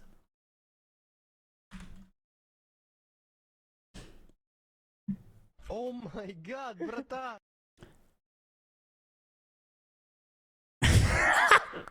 Dude, I'm funny sometimes. This is funny. I tweeted this. Sheesh. Alright, let me use psychopath. Okay. Yeah. Okay, there's the Ekla one. This was a funny one. This was okay. This is what I was talking about, where it's like, oh, I hung out with somebody, so they're cool. He found me bleeding out ice in a bathroom at Smash and Splash and called the paramedics for me. Ice is incredibly nice. I said, I'm sure he's nice, but whoever doesn't do this is a psychopath, so I don't follow. Which I thought was so funny. It's like, yeah, I was just fucking dying, and this guy like called 911. It was so sweet. Like, all right. Am I a psychopath, or is Fall Guys a mid-game that had an excellent influencer-based marketing campaign? I'm willing to accept either reality. Look at the comments of this. Jesus Christ. And I remember Dave said something here that made me think a lot, which was talking about visual fidelity. And I have taken that into my vocabulary when he said that. Wherever it is. Dave brought up a really good point, and I like that a lot. That's what I'm looking for when I say stuff like this, is for someone to be like, hey, here's a good point. I passed it. Find it one more time. I'll type Kira, which is a Death Note reference. Dave? SSBM tutorials? I don't see it. Whatever. This one, I called this person a psychopath, Jake and Bake, for saying that Five Guys was S tier and he called them C tier if they were $5, and then F tier because of the price. And I stand by this. And then this is a wonderful thread. Okay. Oh my god, brata! This is a great thread. We have fiat currency, our governments print money. It's unacceptable that poll workers aren't well paid, especially a pandemic. I get the sentiment, but specifically here you are saying that we should print more money to pay people. And he says yes. And I'm like, I feel like that's a simple answer that is like to a complex problem that neither of us are equipped to sort of understand. So I just say, Brenda money. And then he took that as me making fun of him for literally saying print, which I wasn't. I was just more saying, like, I feel like this is a little too simple. Point I'm making is how ludicrous it is to volunteer for the government. It isn't possible for them to not have the money for it. That's literally not how money works. And I said, there is a point. But I think you often spray hyperbole at the wall and then later arrive at a more measured point, which fuels the engine of mass information these days. But on the other hand, I wouldn't have engaged with this otherwise, so maybe reality is tearing at the seams. A lot of this applies to the dark triad video we're watching right now. And then he just says, yeah, whatever, slime. And I'm like, do you not think that you do this? And I'm citing exact examples from Blur. A single Patreon will save Melee. He said this. And then what I was actually saying, okay, Blur, Ninja will earn about as much money as LeBron James. He's said this a couple times. This is like an inside joke nowadays. And then he said, not only do I think this, not only do I think I do this, I'm happy I do. Sounds like you're praising me here, which was insane. So I'm not sure what you're getting at. I'm just trying to get these poor people paid through the power of my influence, one tweet at a time. I said screenshotting this. And then I replied, no, it's not a crazy psychopath. I could have... Okay, so I've said psychopath a couple times. That's the fucking... And Blur... I was saying this during the poker game that we had the other day, with all the Smash guys. I was like, Blur is like the most... He's the person who is the most frustrating that I like the most in this world, I think. Like, Blur is so nice and fun to be around. And then on Twitter, I'm like, what's going on here? DM me your fucking dad's phone number. All right. Okay, that was I haven't said it a lot. I also replied to that, what do you call it?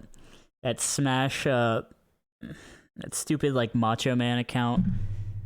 Like, bodybuilders against Smash. Because it was during the sexual assault stuff that came out. And I was like, I feel like this account propagates, like, a weird vibe that is harmful.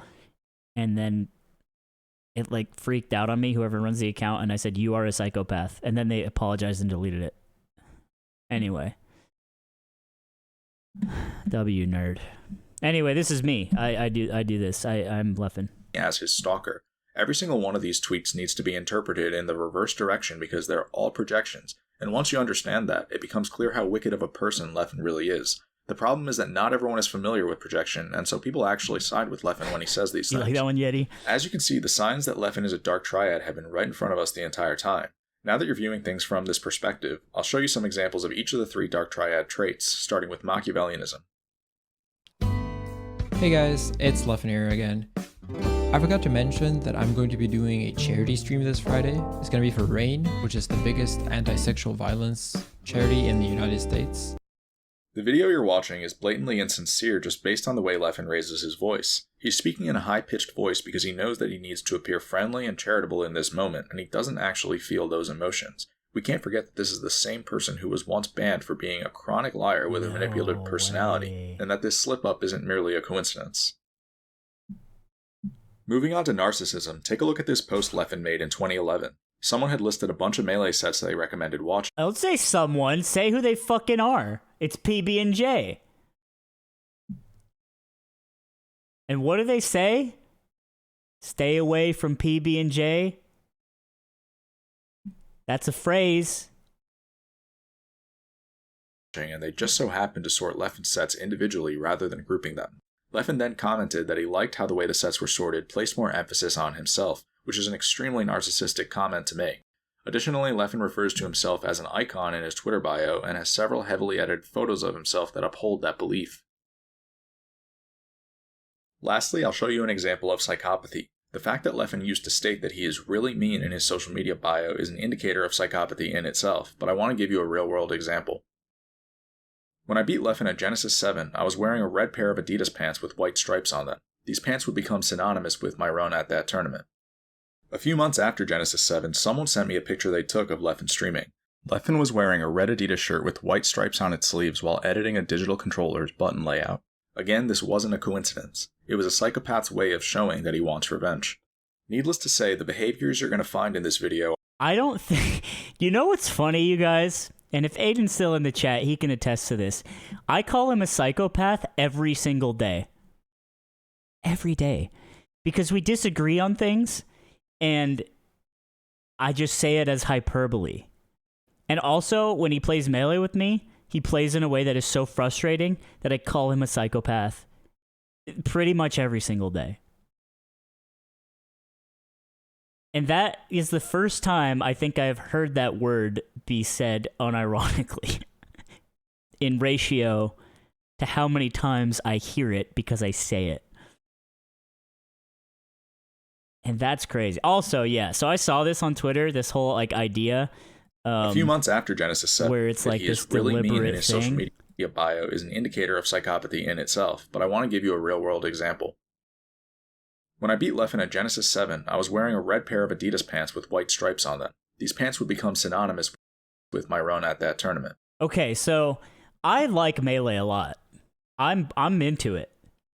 I deadass like the game, and I watch it and play it. I feel like I have never connected the dots of Hax's red Adidas pants and his run at Genesis. And that's not to say I don't think about his run at Genesis. I think about it whenever I think about Genesis because he was in top fucking 8. But I feel like I'm a pretty big Melee fan, and I never put that together. However, and you know what? People were like memeing about how kind of like crazy this is to put this together. If Leffen did do this, it's like really funny. If he did this on purpose, it's like super funny. Am I fucking weird for thinking that?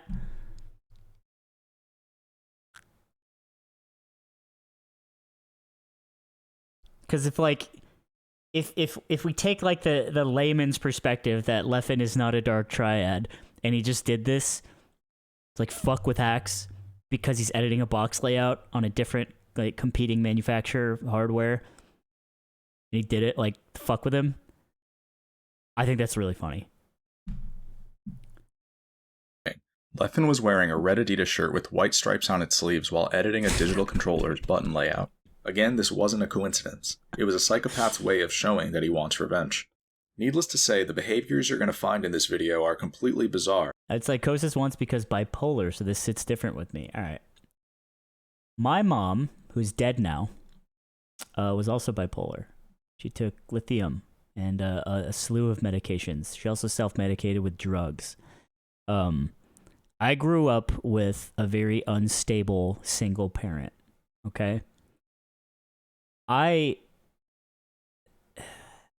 tried to kill herself 2 times.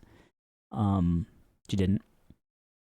And I'm not saying this to like garner sympathy or be a dark triad or anything like that. Lithium is a battery, but it's also used in medication, a very old school medication for bipolar disorder back when it was called manic depression.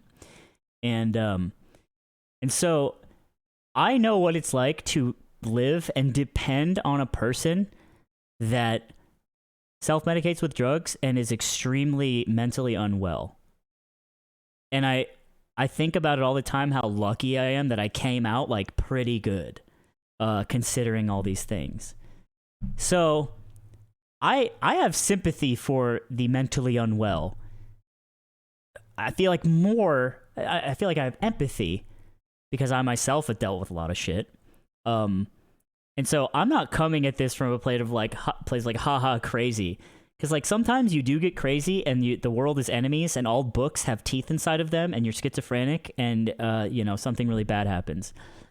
But also like this is a 2.5-hour video about a video gamer, and there is this level of absurdity that I just cannot divorce from how wild it is.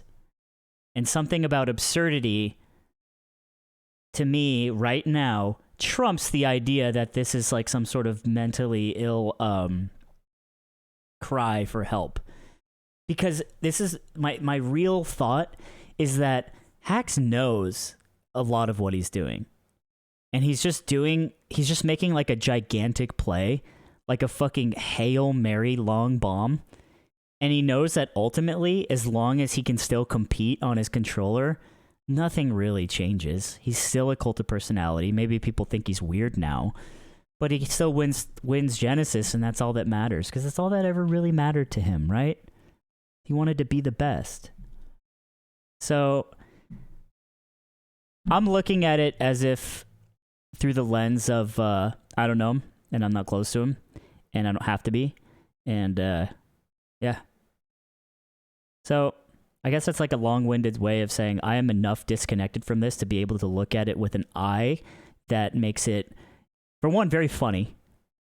But also, yeah, maybe this is really bad, but I don't think I'm harming anything by watching this on stream. I really don't. So. But you might be wondering why I'm making this video now. Because I'm not sitting here just shitting and saying haha like a clapping monkey. I'm just watching a fucking wild video. And I think some people might be like, this contributes to something that, you know, if like something awful happened, does this get tossed into the garbage pan of like all the things that led to it? Maybe. But I suppose that's a risk I'm willing to accept and take responsibility for. So I'm making this video now because the status quo of Melee is becoming increasingly dystopian, and I've been growing increasingly discontent with it. It seems that instead of opposing the Dark Triad, we've actually embraced it as part of our culture. When Leffen randomly attacks people from other gaming communities, for example, we watch and laugh. Then, our content creators turn it into the latest news. This leads to other communities telling us to take Leffen back to the shithole he came from. Even worse is the fact that we built a bot off of Leffen's Wait, AI. are we a shithole? To broadcast his mindset to thousands. Wait, did he say Leffen built the bot? Worse is the fact that we built a bot off of Leffen's AI. I hate this fucking account. I hate this account because sometimes they tweet non AI tweets, and also I hate parody accounts, and also this contributes to the fucking cult of personality, like Santorum slurping butthole stuff that makes like Melee such a weird fucking scene. And I hate it. I hate this fucking account. I hate you. Stop it. Oh my god, brata. No grata. No avupa. Used it to broadcast his mindset to thousands of people. Once you I hated realize the why Toph the people account, of behind course. Deep Leffen bot I found roasted Leffen's Ludwig when I found personality out it so was him. fascinating, it's actually a lot more dystopian than it looks. Above all else, though, there was something that happened recently that drew the line for me, and it had to do with the filmmaker named Samox. For those who don't know, Samox is the director behind the original Smash Bros. Documentary that turned Melee into a major esport back in 2013. In 2020, Samox returned to us with a... I am a chronic and long-storied parody account hater, or gimmick account hater. So take that for what you will. I'm very biased. If you like them, we disagree. Heavy. New documentary called Metagame, which covered the newer generation of Melee players. However, Metagame wasn't received nearly as well, largely due to what people viewed as Leffen's character assassination. Samox had chosen to show footage of Swedes who knew about evidence.zip, and Leffen didn't like that. Even though Metagame didn't reveal too much about evidence.zip, it was still the current generation's only glimpse at the truth, and Leffen made it clear that he wanted it taken down. At first, wait, Aiden, I just want you to know you were right about hacks. I was wrong. What did I do? What was I right about? I'm right about everything in your life, by the way. Which feels fucking awesome. Even though Metagame didn't... Let me rewatch this. ...to show footage of Swedes who knew about evidence.zip, and Leffen didn't like that. Even though Metagame didn't reveal too much about evidence.zip, it was still the current generation's only glimpse at the truth, and Leffen made it clear that he wanted it taken down. At first, Leffen complimented the first few episodes of Metagame for how incredible they were, but when the episodes that talked about evidence.zip aired the next day, everything changed. Leffen frantically began to tweet about Metagame every several minutes. His tweets suggested that evidence.zip was a conspiracy, and that Metagame was a terrible documentary for assassinating his character. Oh my god, brata.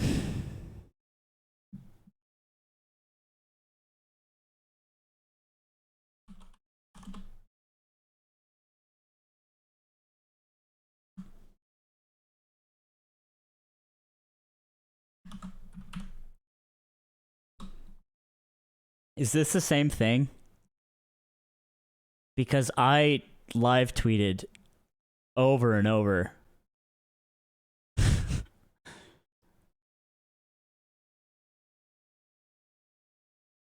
He did have big lats too.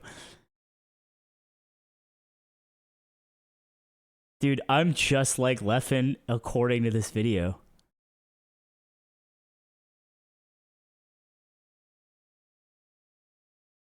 You know how I had to find this thread? I typed in Ashcon because I knew it'd be a unique word that I have barely ever said. But Ashcon was in the documentary.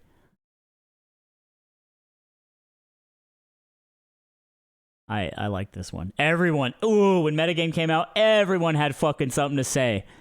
Everyone fucking put on Premiere. Ooh, I was so annoyed. Everyone fucking becomes a film critic. Shut the fuck up, dude. I don't give a shit. This was me. Make a hole! Move it! Sugar gay! Who said sugar gay? I'll beat your fucking ass! Who said fucking the pacing is bad, I'll beat your fucking ass? I don't care. You watch anime. I do not care. Leffen tweeted so frequently that he seemingly went insane. He just went on and on and on, and it felt like there was no end. The next terms I'm going to introduce are called narcissistic injury and narcissistic rage. Narcissistic injury occurs when a narcissist perceives something as a serious threat to their self-esteem. It will happen if the narcissist feels that their true self has been revealed, and that people have caught on to their hidden behaviors and motivations. This triggers narcissistic rage, which when a narcissist goes insane and becomes extremely violent. Who said ball to beat your fucking ass? Narcissistic rage happens at the end of Death Note when the police force finally close in on Light Yagami, the mastermind behind years of political crimes that terrorized the world. After realizing that he's been caught, Light begins to laugh like a maniac and contort his body in strange ways while the police force watch in awe.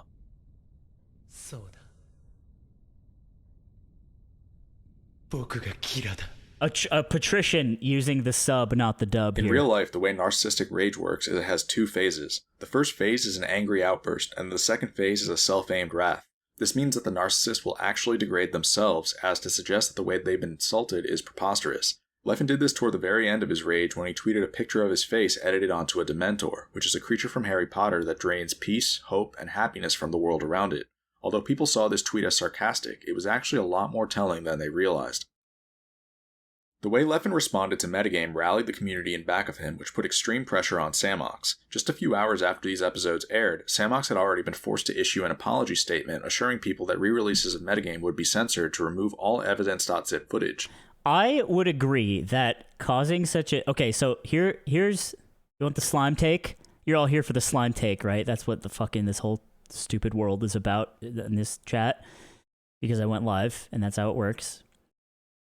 Samox shouldn't have buckled. He shouldn't have folded. Like, I think the number one rule I've learned about being involved in, like, drama as on the producing side of a thing, especially in Melee, is... you take time. Like when it's DEFCON 5 or DEFCON 1 and like the lights are blaring and like your whole organization's getting fucking shit on, you do not react. You don't. It's the first thing you do. Is just take a moment and get some space and get in the fucking war room and you decide what to do.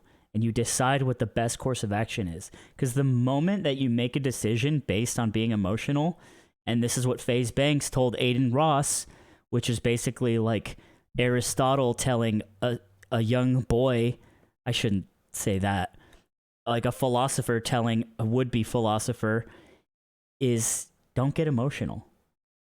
You know? And I think what Samox did here is he instantly was like, oh God, oh God, oh God, oh God, oh God, I have to stop. Oh God.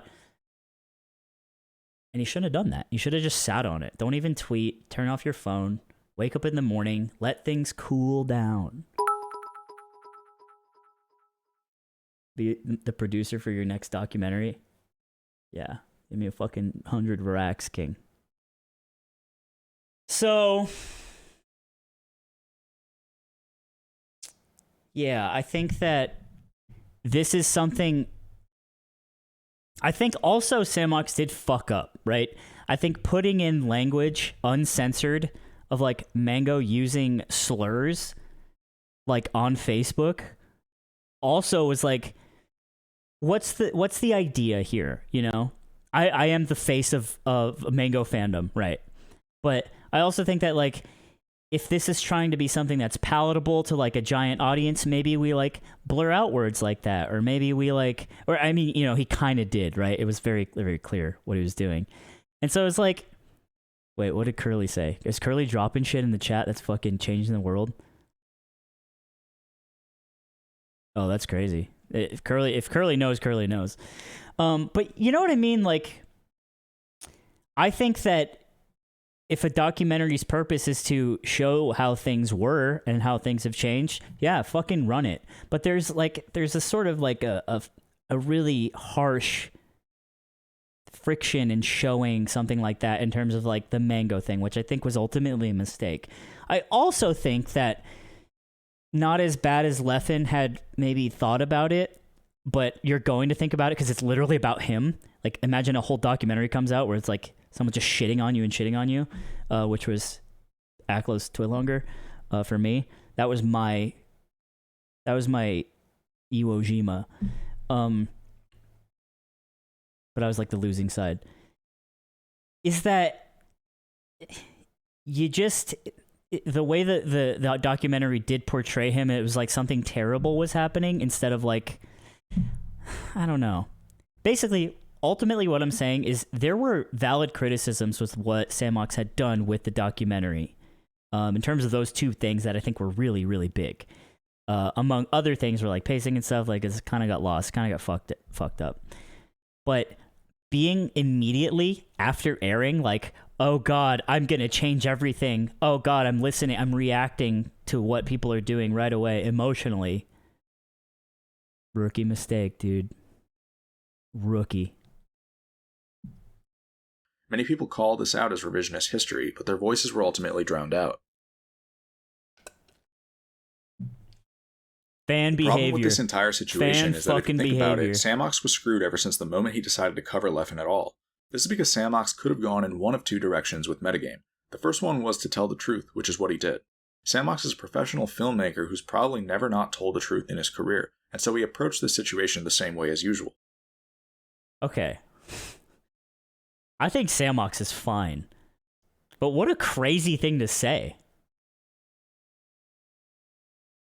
There's a tweet I saw that was like, don't take every documentary you see for what it's for face value, because if you give anyone 2 hours, they can convince you of anything. Funnily enough, I don't think this video did that with its 2.5 hours. But yeah, pretty weird. I think Sam Ox is great too. Like, I think the first couple episodes of the new doc were like, we thought it was going to change everything, and then it failed. And that's how it goes sometimes, and I don't think he would disagree with that. But wait a minute, is that Zets in chat? Wait a minute. Ooh, wait a minute.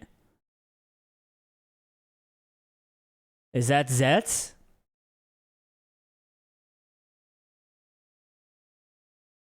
Oh, pull up, bro. Pull up, dude. I saw you like a tweet that you shouldn't have liked, brother. Do you want to talk about it? Uh-oh. Hey, pull up, bro. Hey, what's good, Sets, dude? Oh, shit, dude. You better type something in chat right now.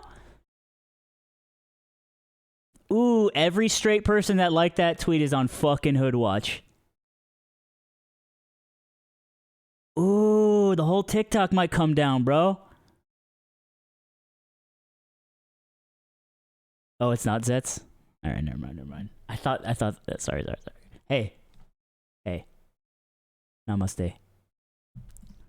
But what Sam Ox didn't know is that he was catering to an audience that had never heard the truth about Leffen before, and couldn't believe the truth when they heard it. This caused Sam Ox to break his obligations as a filmmaker by agreeing to censor the truth. On April 24th, Sam Ox doubled down by announcing that he'd be returning in June with a new episode of Metagame that would focus on Leffen, as well as new interview footage. In other words, propaganda. This announcement is the pinnacle of how dystopian the melee community has become. Rather than hear the truth, we would prefer to rewrite history in a way that glorifies people who don't deserve it. It's gotten to the point that we'll ostracize filmmakers who try to do the right thing for us, and make them come crawling back to us with propaganda in order to redeem themselves. After seeing what happened to Sam Ox, I realized that this community was desperately in need of some factual information, and so I decided to make this video. The way this generation got here in the first place was through propaganda. TSM and Red Bull committed one of the biggest sins in esports history when they decided to erase the truth about evidence.zip and lie to people instead. Brother, you're the 20XX guy, dude. You created the cultural literacy for which an entire generation was based on. You guys are the same, if by this logic. The documentaries, interviews, and articles that these companies have put out in the past several years are nothing short of the most aggressive brainwashing campaign I've ever witnessed. It's almost as if nothing the media has told you is true. Leffen sponsors have made it seem as though he's a cheerful and positive role model, and they've had friends and family members testify on his behalf as well. This false narrative is amplified by interviews with other community members who know nothing about the truth either. Red Bull even titled their documentary series evidence.zip and portrayed Leffen's ban as a hero story. Do you know why? It's because it fucking makes money, dude! Fuck! How hard is this? You know what sells in esports?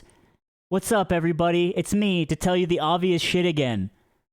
Stories, storylines, good versus bad, people recognizing emotions with fucking video gamers, which are all lame. God damn it. God damn you all. God damn it. And what better fucking storyline than a mean guy who's winning now? And sex. And sex. Boobs plus and sex also. Say the thing about the chips, yeah. Say the line, Bart. Doritos! As if he was a phoenix rising from the ashes. It gets worse when you consider that Leffen surely influenced the narrative of these documentaries and had final say over all of them. Now, we're somehow at the point where I'm the last one left in Smash who knows the truth. I promise you that after I tell you the truth, every single piece these companies have ever put out about Leffen will be remembered as political terrorism. Back when I showed you the quote that explains how totalitarians gradually encroach on human rights, there was an implication that things can reach the point where it is too late. This is why the quote reads, until past the point at which these changes cannot be reversed.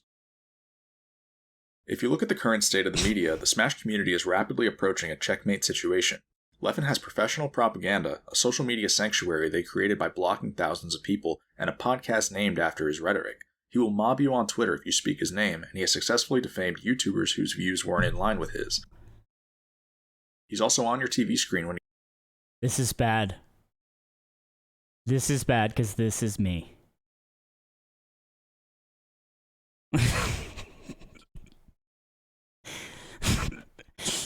This is bad. Oh no. Oh no.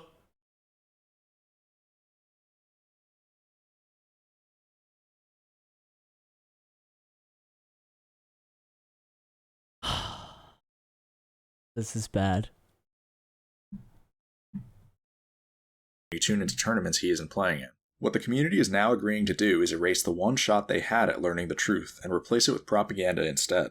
The situation Samox has been forced into in order to appeal to this community is catastrophic and goes to show how corroded we've become. Samox is a filmmaker who's been pressured to succumb to totalitarianism, but people don't realize that. People don't realize that they're witnessing the death of their free speech. This was Inglourious Bastards, right? They're like, this is the plot. Totalitarianism can be thought of as building a car. The goal is to create an empire in which everything is automated, but the hardest part is giving that empire 4 wheels and an engine. The empire needs things like a brainwashed population, means of instilling fear, loyalty, and the abolition of free press. From there, it can operate smoothly. Checkmate. There is no doubt that the abolition of free press is one of the most necessary steps toward these types of societies. The first thing no, do not. Okay, Hax is fine here. As someone who makes the stupidest fucking analogies ever thought of, I get it. Realize is that none of this is a drill. Leffen is attempting totalitarianism, and that's going to become clearer and clearer as this video goes on. The second thing people need to realize is that there is still time. Leffen may have conquered the press, but he can't undo the information I'll be giving you in this video. Once people find out what the Smash community has become, I'm hopeful that things will change. For now, I'll be listing totalitarianism as the first of many charges against Leffen. Tight.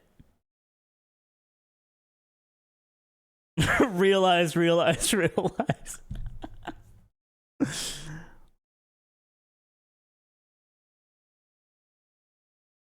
I'm now going to tell you the true story behind evidence.zip.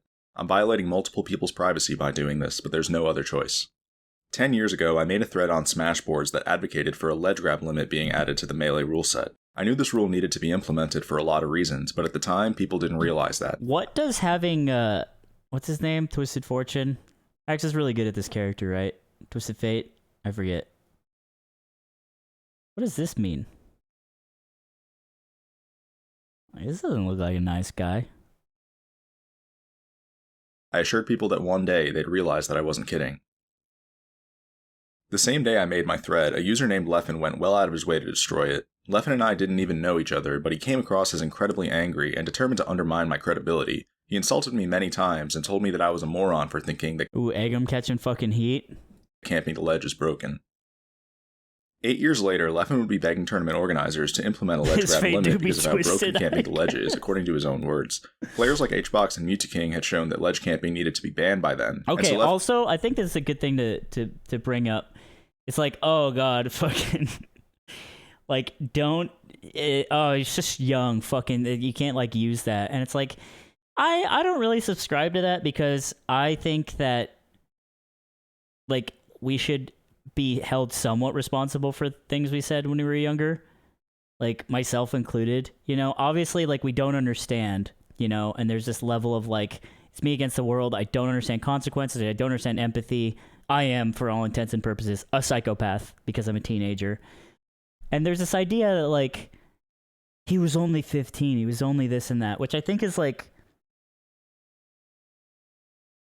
I think it's a weak argument to, like, defend Leffen here, if that makes sense, you know? Because there's a lot of 15-year-olds that are, like, fucking fine. So, I don't like that as a snap response, even though it's valid, but it doesn't, like, cure everything, you know? And it's often, I think, understandable to establish a pattern of who we grow up to be. So, I don't know.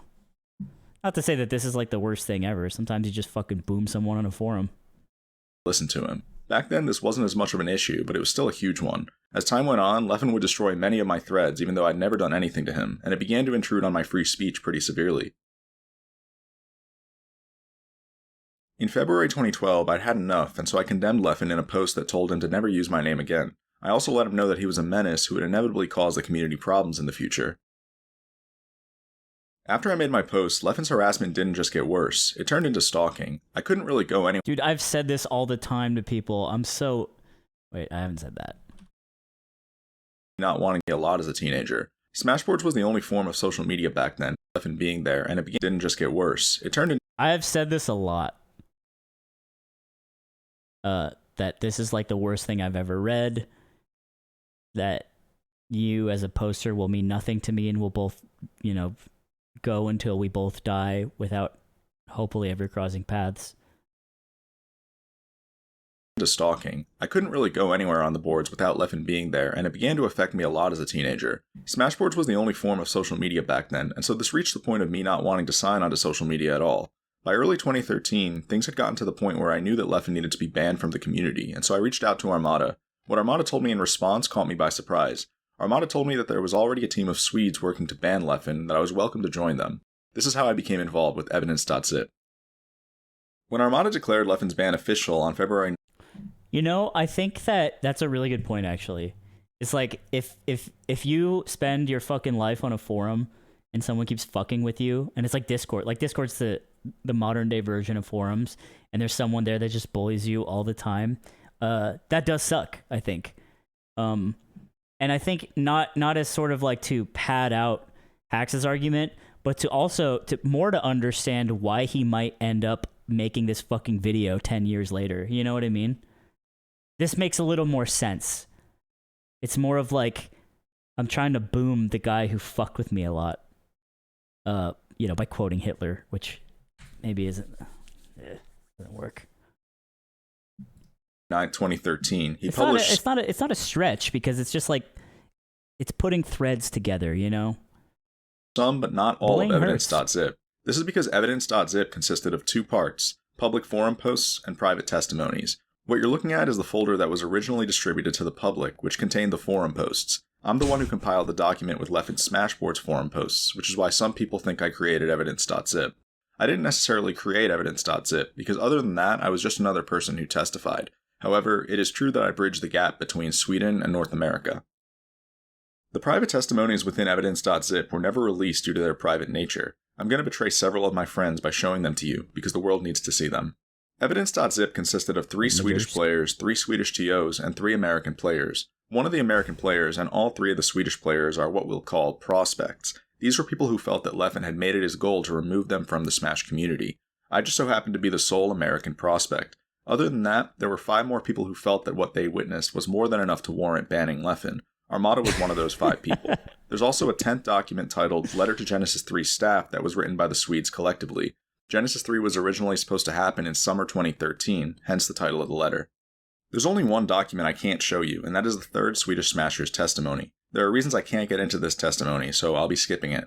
Other than that, I'll be showing you excerpts from each of these testimonies.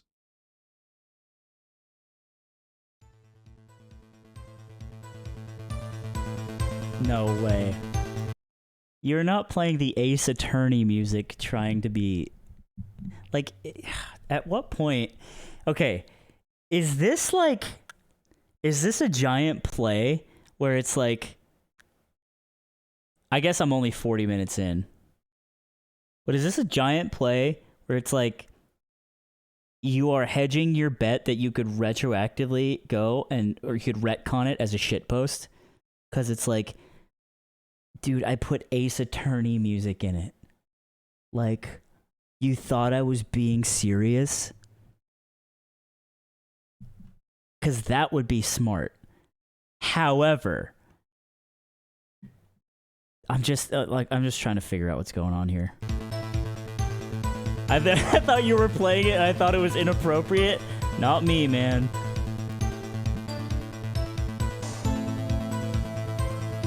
He uses Among Us later. I did see that. But that's just cultural literacy.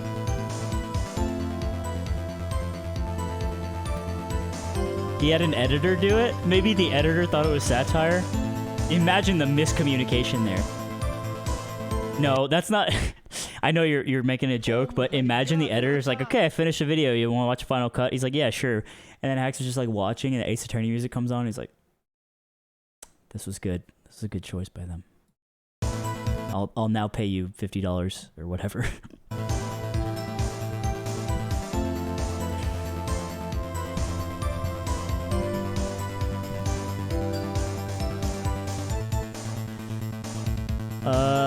Yeah, so this is a lot of text like XX had said.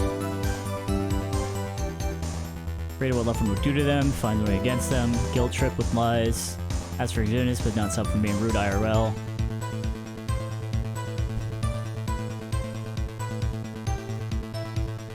Trying to befriend friends.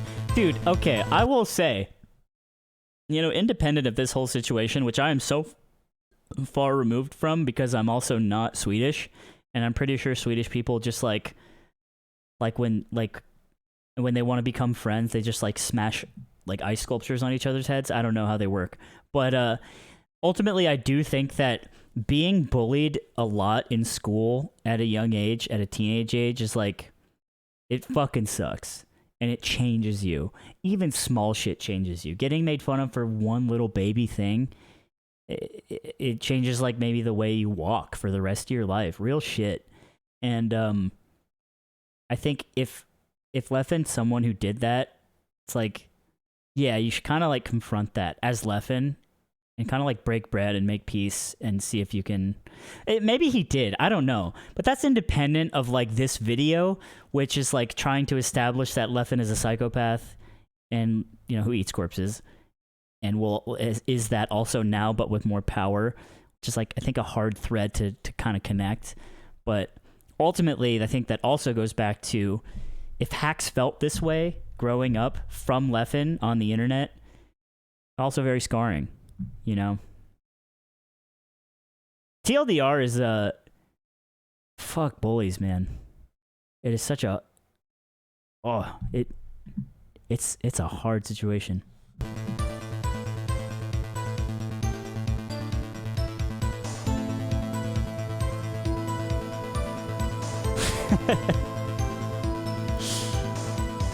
Bullies are not pogger. Time for 10 days. That has time.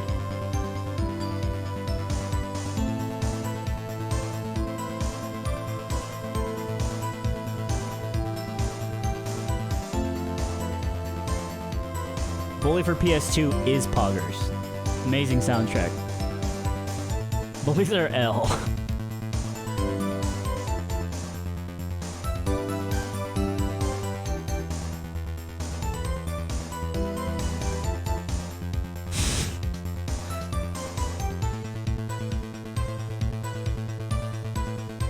Yeah, this is damning for sure.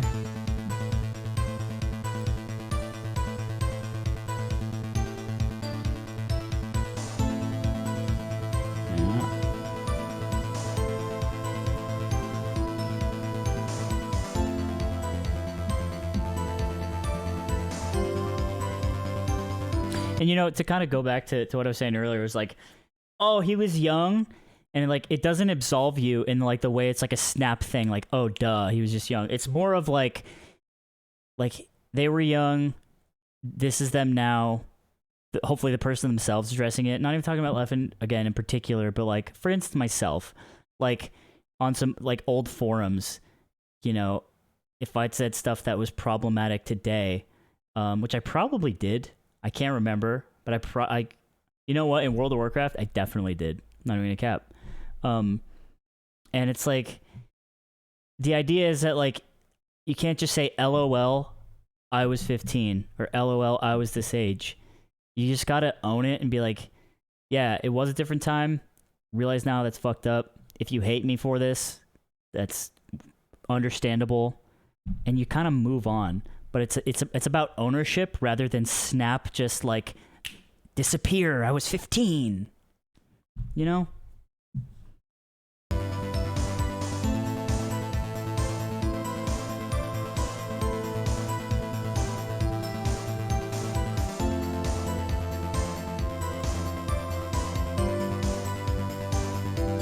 He was already punished for this? Yeah, it's like, whatever.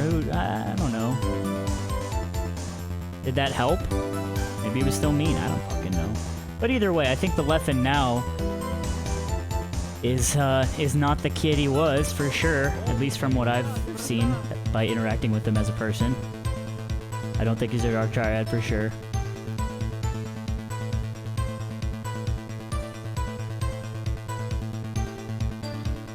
Krata, Q-tip.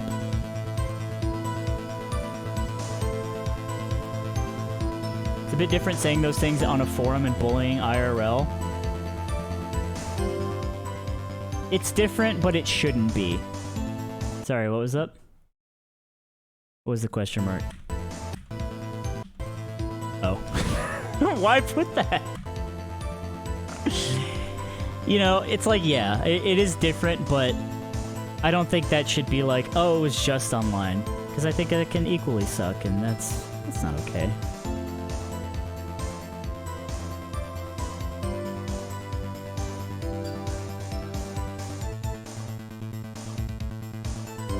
Basically, if you're being made to avoid a place that you would like to go because it's a hostile environment because of a peer, then that's bad. And I say this as a ruthless moderator in, let's say, Ludwig's Discord, where if someone acts the fool, I will ban them for 24 hours and make them think about what they've done. But I think I always come at it at an idea of, like, I will always explain what's going on. And I'll explain why I think you're being annoying. And the fact that, like, this is ultimately to help you because I know better. And that's, like, maybe... Okay, abuse of power is a big thing to say because it's ultimately, like, a Discord for a streamer. But I'm not booming them by making fun of them. I'm booming them by making them shut up and hoping they aren't annoying anymore. Is that right? Maybe not. But I do it anyway. And I think it's right. And I trust myself. And I'll always explain why. Always.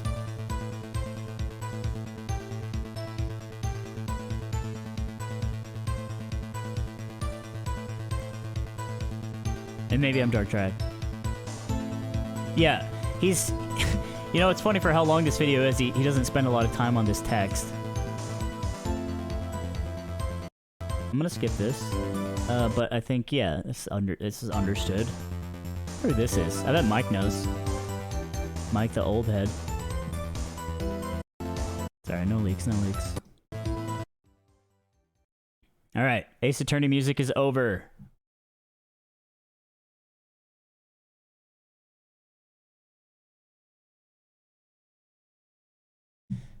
Text regarding the unfortunately necessary ban of a narcissistic chronic liar has done more than you can imagine to rip apart my second family, our precious Smash community. A threat to not only Smash community, but society. He is both a psychopath and a narcissist to a dangerous degree. Me, when Aklo doesn't approach for 3 seconds. In conclusion, Leffen is his own tier of maliciousness and potential damage to the community.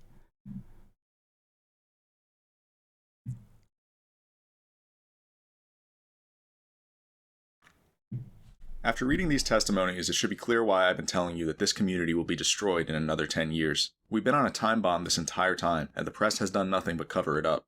Several of the people who testified for evidence.zip were able to predict that Leffen had the potential to fully erode the Smash community, even internationally, if he wasn't banned. That was 8 years ago. The fact that I can look at the state of Smash in 2021 and reasonably compare it to totalitarianism means that the prophecy has become all too real. Throughout his career, Leffen has lied about the origins of evidence.zip. Clearly, it wasn't the conspiracy he wants you to believe it was. Evidence.zip was a collective warning that Leffen is a dark tetrad with the potential to fully erode the Smash community, and the fact that this was kept hidden from people is nothing short of a travesty. But it wasn't, dude. It wasn't kept hidden from anybody. It became such a meme that in 2015, I went on Smashboards and downloaded a mirror of it to read it. And I read it, and I was like, huh. And then I just kept playing Melee and going to tournaments. Like, I feel like it's just not true. It's just not. It wasn't. Because anyone who wanted to find it could. Is one from Armada's testimony. This is the quote that states, "At one point, Leffen basically told me and another Swedish smasher that he thinks humans shouldn't show as much respect toward each other as they do most of the time." I would This love quote not to reveals that look at a Leffen is not JRE only a podcast. Machiavellian, but high on the Machiavellian scale, meaning he believes that empathy is naive and that deception is necessary in order to get ahead. Essentially, High Mox Do view a people flight as soon. chess pieces that can and should Yeah, be this used is in not order to gonna- I'm serve not gonna one's finish this. self-interests. I'm pointing this out because, as I told you earlier, Machiavellianism is the most important dark triad trait to keep in mind. It is the trait that will cause us to have to go back and reinvestigate several of the things that Leffen has done in order to determine how they may have been politically motivated. As you'll eventually find out, you should never underestimate the degree of bad faith and pathological lying that high mocks such as Leffen will utilize. Another important aspect of evidence.zip is that it reveals Leffen's MO. From an early age, Leffen showed that he would latch onto prospects who he'd choose on a whim, then hunt them down until their careers were over. He would go to any lengths necessary to defraud these prospects, using strategies such as blackmail, gaslighting, and rumor spreading in order to ruin them. At first, these prospects seemed to be limited to those with physical or mental handicaps, but as time went on, Leffen began to target people for political reasons as well. I know this because I was the first person he chose for these purposes. In my case, Leffen seemed to dislike the fact that I had respected opinions that could potentially challenge his rhetoric, and so he wanted me gone. Unsurprisingly, Dude, you know what's funny? I feel like the best thing you can do in any internet argument that has to do with, like, okay, for instance, like music, right? When I say the Beatles fucking suck, and then someone's like, actually, the Beatles were the most influential fucking group of all time, actually, and all this shit. And it's like, listen, the Beatles fucking suck. Do you like the Beatles? I'm like, yeah. Like, well, fuck you. The response shouldn't be actually and all this shit. It should just be, fuck you. I like the Beatles. You're stupid. And then I'll go, yeah. Like that. And I get it. Like when it's Melee and it's like there's a lot of things and it feels objective and it feels like all these, like, this is correct. This is right. This is like my opinions. But it's like at the end of the day, you have so much more control over your life in Melee because you enter the tournament and you play exactly how you want to play. And if you win, you win. That's the fucking beauty of this whole shit, is that when you just beat somebody, they can't say anything ever, ever, ever. They fucking can't. And you can't do that with the Beatles and saying that they suck. Because someone's just going to be like, well, I think they're the best band of all time. And you can't prove that they're not or prove that they are. Because it's just what you like. And so if it's like saying that his opinions could have influence, it's like, just win, Fivehead. And say L, Band Geek. Just say L, Band Geek, and get 7th, and you're better than all those other people that entered. You know? But you know what? It all changes when you try to manufacture and sell a product, because that starts cutting into your margin. And that's why this shit, in my opinion, all exists in the first place. Because what's good for Twitch streaming and subs and viewer revenue is drama, bitch. That's right. I have 2,400 viewers right now. That never happens. Okay? So, what's bad for manufacturing a product? People saying that it's bad. People disagreeing with you. People not trusting you. And that's why this is such a fucking stupid, wishy-washy situation. That's why everyone who manufactures a product of controllers of Melee is fucking weird. Because they're banking on their personality to be a selling point for the things they're selling, and they're gamers. And they don't have one. Fuck all of this. And has continued to target people who could challenge his market share for similar reasons in recent years. This would happen right in front of everyone's eyes, but it was well disguised, and so people failed to realize that there was a pattern.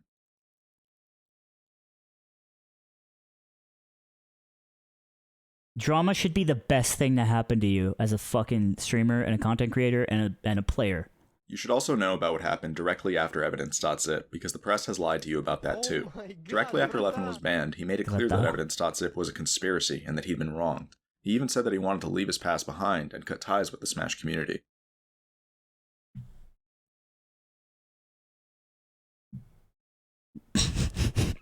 That's funny. Wanted to leave his past behind and cut ties with the Smash community. But on March 21st, 2013, Leffen had a change of heart.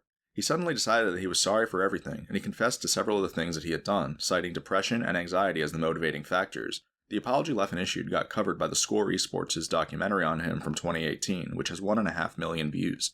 It's the apology that people cite to this day, and the one that people believe is real. What the people who read Leffen's apology didn't know was that they had been manipulated. On the exact same day Leffen issued his apology to North America, he also issued statements on the Swedish forums that warned them that they had defied him. Last year I talked with one of the Swedes who testified for evidence.zip about the fact that Leffen's apology was insincere. Although the Swedish forums are no longer accessible, he confirmed that Leffen's apology was fake. This is made even more obvious by an excerpt from the letter to Genesis. I feel like that would be great to actually find, right? Like maybe a Wayback Machine or something. 3 staff, which explains how Leffen initially responded to being banned over in Sweden. The excerpt explains that Leffen had condemned the Swedes to the point that he seemed to want to take revenge on them. The excerpt also warns the reader that Leffen is someone who will endlessly claim victim status in order to evade accountability, which is exactly what he did in his fake apology. 2 weeks after Leffen's fake apology, a tournament called Beast 3 was held in Sweden. Beast 3 was the first notable tournament that Leffen was banned from, and so the Swedes who'd been abused by him were looking forward to their first Leffen-free tournament. But what people don't know is that Leffen actually showed up to this tournament in person and tried to convince the TOs to let him in. Leffen didn't seem to understand that he was actually banned from Beast 3, and so the TOs had to physically deny him entry. Damn, 7-8-20. This has been in the works. Yeah, it makes sense. Practical tests. It's not like a solution, but it's like maybe tracking down that, you know, maybe the forum master, everyone's accessible. I don't know. If it's gone, it's gone. But if in that case, why cite, you know, guy who said, yeah.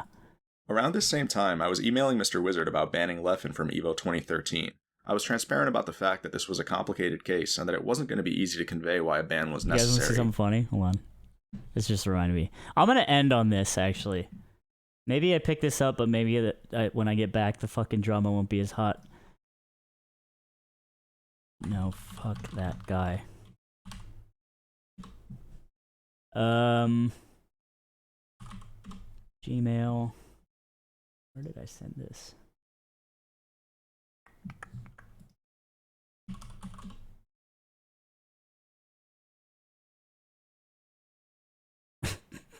This is really funny.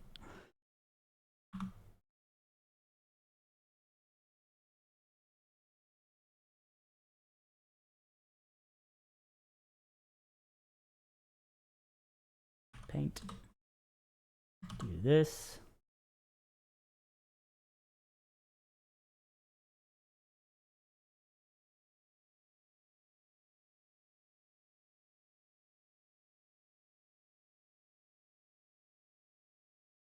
Okay.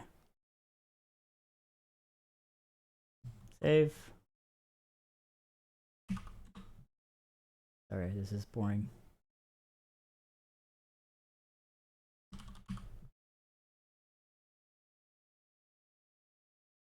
This was the email that I sent to Fendi to apply for Big House commentary. before I showed him the horsecock video. I was told by Juggle Guy to get in touch with you to be considered for getting on Melee commentary at the Big House. Below is a link to my compilation of commentary / camera presence that hopefully demonstrates my ability to improvise, interpret, and entertain, as well as my general knowledge of the scene and love for the game. Within the description of the linked video is also a handful of sets that may help to paint a more cohesive portrait of my commentary. What I linked him was my commentary video called, the worst commentary ever, which, there it is. And it's just me fucking around like it's just jokes. So it was a bit tongue-in-cheek right there. And then Fendi replied, "Hey Slime, first of all, thanks for reaching out. I didn't even know you had it in you to be a real human being and not a troll. Hurts. Secondly, there's no denying your commentary is objectively funny. There were multiple moments in your video where I was laughing out loud. I really enjoyed the compilation, full stop, free to bet." Don't know why I put that. "However, as a piece of advice for future commentary applications, your reel should not be 34 minutes long. I believe when you say you made this to highlight your skills for a national tournament, so I'm sincerely letting you know that there aren't any commentary coordinators outside of myself that would have had the patience to watch 10 minutes, let alone 30. It's difficult to pick your best moments, but getting down to 4 to 6 would go a long way."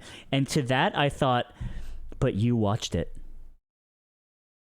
So for Big House specifically, we have a really skinny roster. I didn't weigh that much, and it's generally unforgiving to up-and-comers and is top commentator heavy. I'll make a note that you're interested, but please don't feel slighted if I don't reach out. It's not you, it's the tourney. I don't want to falsely raise any hopes, and I've told the same spiel to commentators that I think are sick and deserve more opportunities like you, the cheat, Mr. Ben Reddy, who never replied to my tweet when I listened to his fucking podcast. It just sucks that I won't have the budget and stream time necessary to have plenty of different commentators, so I want to give you a realistic heads up as it stands right now. That being said, we typically have side recording streams that are commentary equipped, so if you do make the Big House 7, which I did, I'll make sure to keep you on our approved list. Thanks again for the heads up, and let me know if there's anything I can help with or if you have any questions. And then I went. And then I made a meme out of it where I showed him a wiener of a whores. And that's how real people talk to each other. If I don't finish the video, I'm the press. True, Meggies.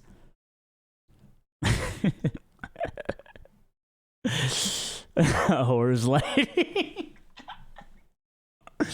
Who'd I have for Logan Paul fight? Dude, I don't know. Logan Paul's way bigger. What if he just fucking clocks him in the head?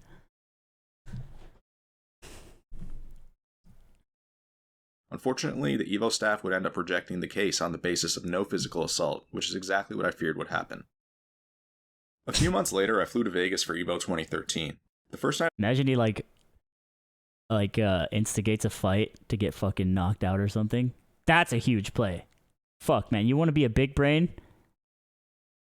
I mean, Leffen elbowed that guy who tried to give him a hug. I guess the guy made him first contact. When I got there, I dropped my bags off in my hotel room and went to the Rio Hotel, which was nearby. I went to the Rio because the World Series of Poker was taking place there that year, and I wanted to watch people participate in it. I ended up spending a couple of hours at the Rio before realizing that I needed to head back to my hotel room to grab my phone charger, at which point I called my friend Cody, who I was staying with. When I called Cody, I told him that I'd be heading back to the hotel to grab my charger. Cody then said to me, "Sure, but just so you know, Leffen's playing Melee in our hotel room." Do you think they really typed like this?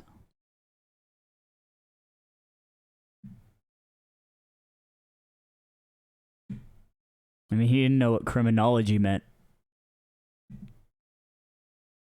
When Cody said that to me, it was one of the weirdest things I'd ever heard. A lot of people vaguely knew that Leffen and I had beef, but people didn't know that this was the same person I had just tried to ban from the tournament we were at.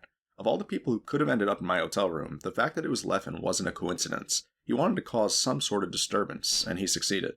When I got back to the hotel, I didn't actually enter my room. Instead, I had Cody hand me my phone charger at the door. Leffen sat inside of my hotel room while all of this happened. These are logs showing that I discussed the situation with Cody last year. Later that weekend, something similar happened. I had spent a lot of Evo 2013 with my childhood friend J-Man, who was approaching retirement from Melee around that time. What I noticed is that during certain parts of the weekend, Leffen would make efforts to befriend J-Man, which led to lots of awkward moments where I didn't want to approach J-Man because he was with Leffen. This exact strategy was described by one of the Swedes who testified for evidence.zip, who stated that after he Is Swede a slur? Discuss.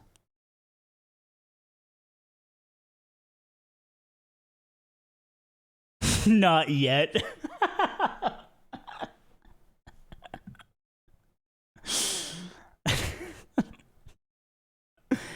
The fuck you talking about? Oh, don't fucking talk to me like that ever. 10-day bank, that ass timed. Blair Witch. began avoiding Leffen, Leffen looked to finish him by taking his friends away from him, which caused issues in his social life. These types of interactions show the ridiculous lengths Leffen will go to torment people once they're on his hit list. Yes, As that you is can a see, slur. Leffen never actually expressed remorse for Get the that ass actions that got him timed, banned. In unironically. fact, he did the opposite. He made no efforts to God, change you guys either, ruin which should have been everything. obvious based I on the way fucking he hate you. barked when he took games off of Armada at Beast 4 in 2014. The problem is that 8 years have passed since evidence.zip, and Leffen now has the entire Smash community in his back pocket. Someone with a dark triad mentality is able to severely disrupt society when given this much power, and Leffen has done exactly that.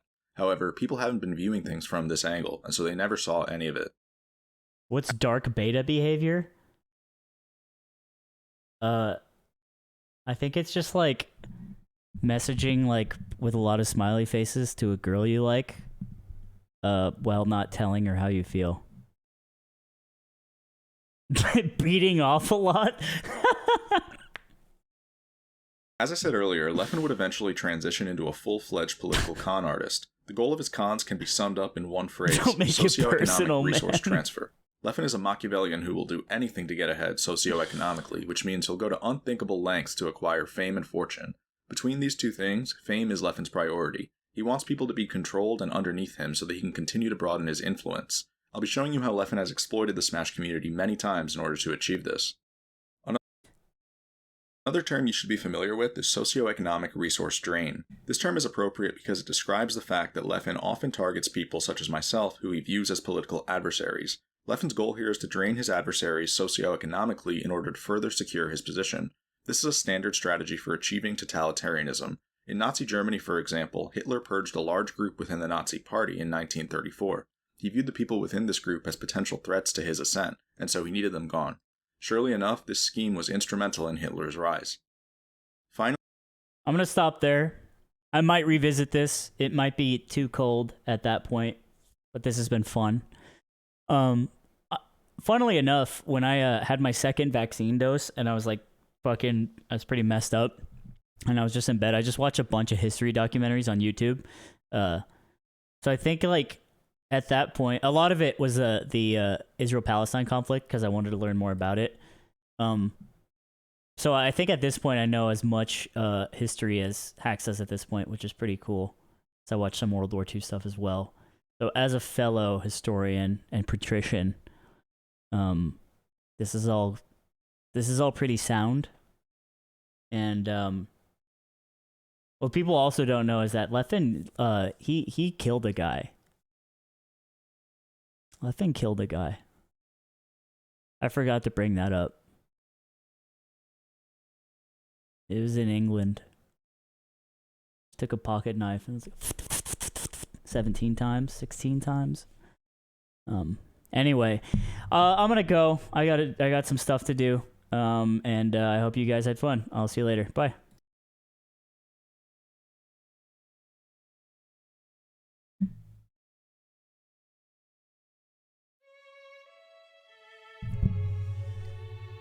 Oh.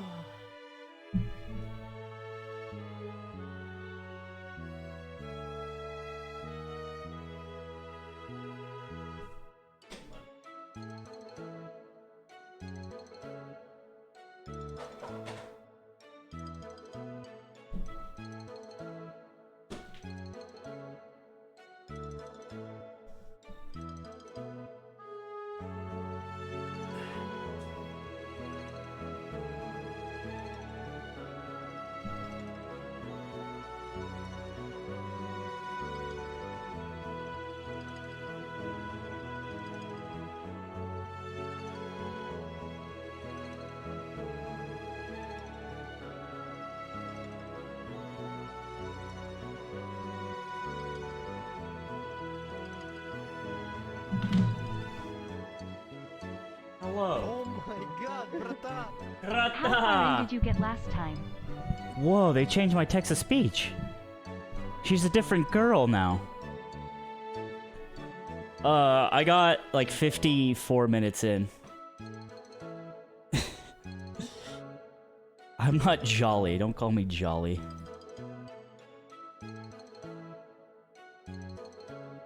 Dream labels. Oh my god, brata! Grata. Happy anniversary from Spain. Thank you, Gomizi. Thank you, Ghost. Hope you're good.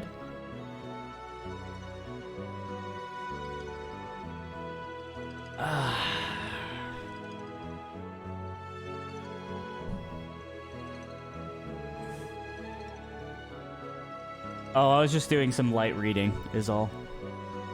No big deal. Outside of the bald cap look? I don't know. I mean, I think you're kind of looking at it right.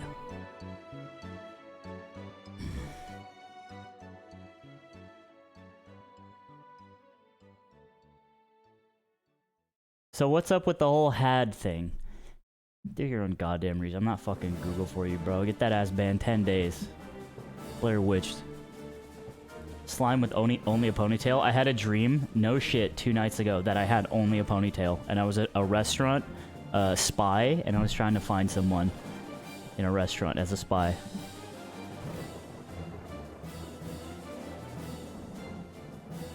It wasn't a good dream.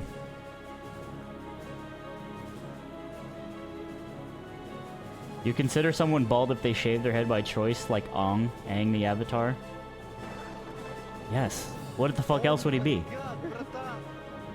A top knot? Yuck. My Valorant gains are gonna suffer from this stream. I think 10-day timeout is pretty good.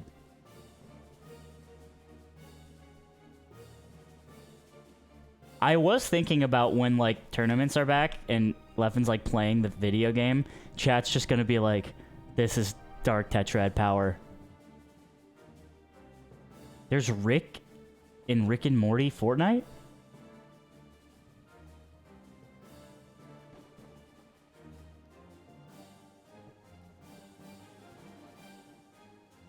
Oh my god, brata! Wow. Grata, ya boy Atlas, thank you.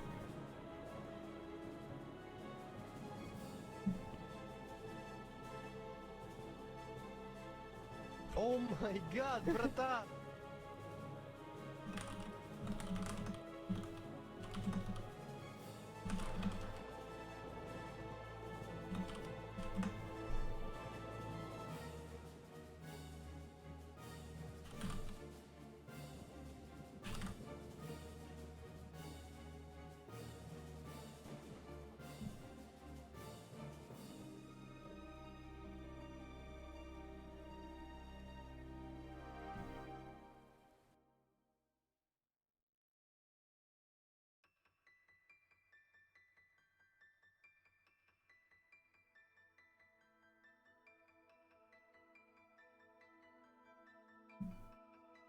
Leffen says he's gonna win another trophy through GG's Strive. What's your take on that?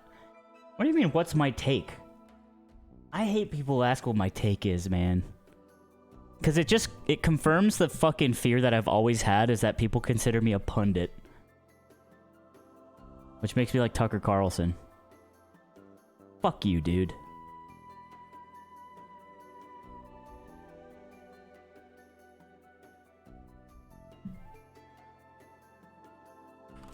I am the press. I am the fans.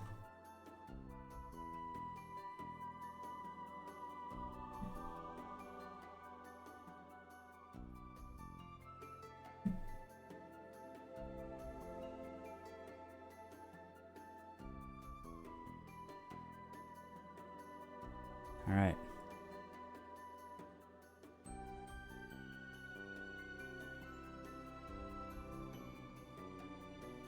Can I ask a question about commentary? Sure.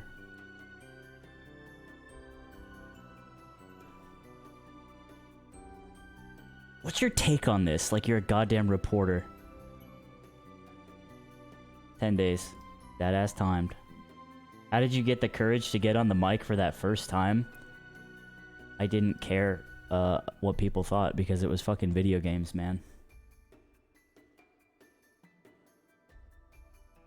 If you're nervous, I don't know. It's cliche, but it's like it's a state of mind, right? But I was lucky in the fact that like none of this was that important to me, so there was nothing to like lose, right? And it's like also I think I got on at like a mayhem or something. There was like 20 viewers in the chat. Who cares? But you gotta just power through it. Because like there's two things that can happen when you're nervous, right? You either don't do the thing because you're so nervous, or you do the thing. And being nervous is gonna always be there, but if you don't do it, then that's it. It's over. You just do something else forever now. Nervousness is for beta males? I don't talk like that, bro. That ass time. 7 days.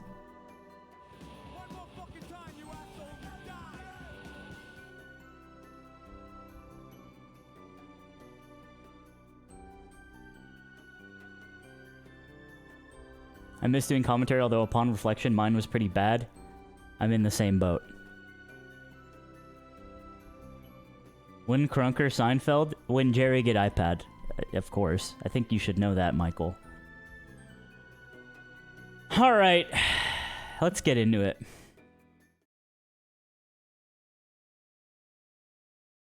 Wait, I don't know. This is a reference?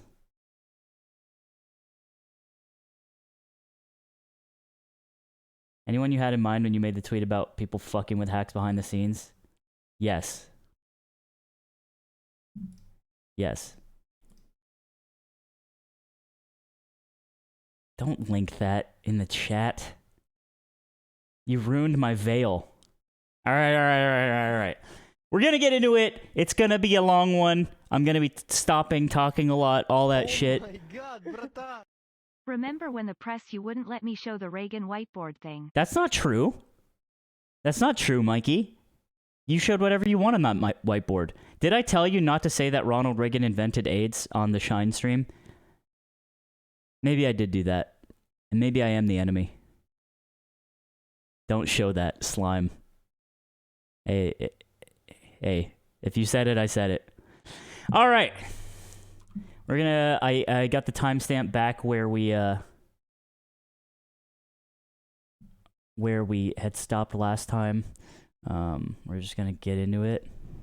As I said earlier, Leffen would eventually transition into a full-fledged political con artist. The goal of his cons can be summed up in one phrase: socioeconomic resource transfer. Leffen is a Machiavellian who will do anything to get ahead socioeconomically, which means he'll go to unthinkable lengths to acquire fame and fortune. Between these two things, fame is Leffen's priority. He wants people to be controlled and underneath him so that he can continue to broaden his influence. I'll be showing you how Leffen has exploited the Smash community many times in order to achieve this. Another term you should be familiar with is socioeconomic resource drain. This is where we left off. This describes the fact that Leffen often targets people such as myself who he views as political adversaries. Leffen's goal here is to drain his adversaries socioeconomically in order to further secure his position. This is a standard strategy for achieving totalitarianism. In Nazi Germany, for example, Hitler purged a large group... I was spending a little time on Wikipedia myself, so I think I'm among a patrician's mind here, which is very nice. ...group within the Nazi Party in 1934. He viewed the people within this group as potential threats to his ascent, and so he needed them gone. Surely enough, this scheme was instrumental in Hitler's rise. Finally, social parasite is the term we'll use to describe someone who resorts to either of these strategies. In Smash, or any community for that matter, it's an unspoken rule that your success shouldn't come at the expense of others. Social parasites like Leffen don't believe in this mentality, and so they'll gladly exploit their community and their fellow competitors in order to ascend.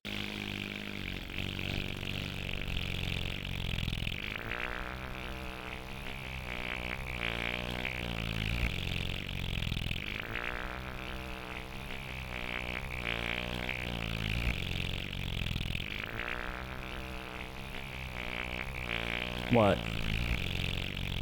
What is the chat freaking out? This is... I don't think anything really was different from...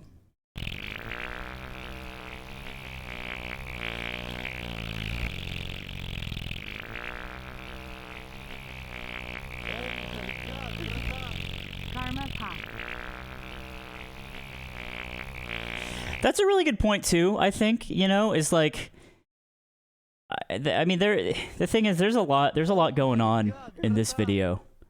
You know, honestly, I think I can kind of skip around here. It's like there's, yeah. I remember this part for sure.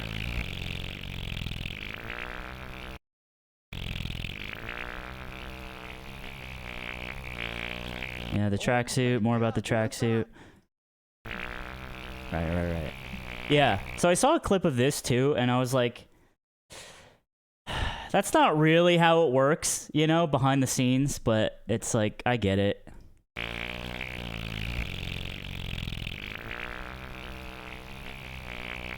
Yeah. So yeah, I am kind of skipping around. Like this is pretty skippable, a lot of this.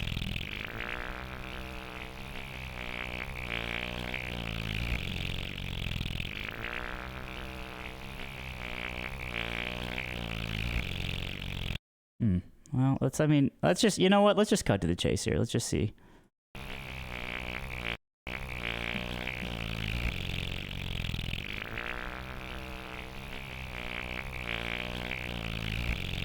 Yeah, this is a good conclusion. I think, like, despite all, like, the Hitler references and, like, the obsessions and, like, the weird, like, anime crossovers and, like, the 2.5 hours of, like, insane rambling, of, like, a personal vendetta, of shit that, like, ended years ago and sort of, like, threading together things that are just tangentially connected in sort of, like, a Pepe Sylvia, like, insane sort of way.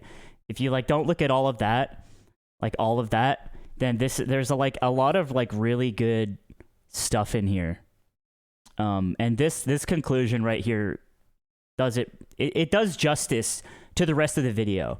And you know, it's like maybe it didn't need to be this long, but you have to be thorough when you do stuff like this, and that's what he understands. So I went into this when I had watched it earlier, like thinking, you know, this isn't like really hold up, but after kind of skipping around and seeing the final conclusion, like, I'm convinced.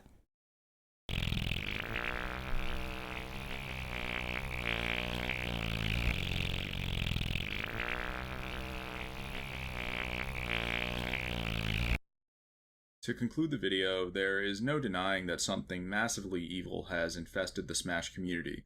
Between the hits being placed on top players, the dehumanization of casual players, and the complete control over the press, believe it or not, you are actually witnessing a modern-day totalitarian regime. And so I've come to inform the Smash community of these injustices in the hopes that it will spark change. So now that the Smash community knows the truth, I think it's time for us to take back the free world. Thank you for watching. No, Hacks. Thank you.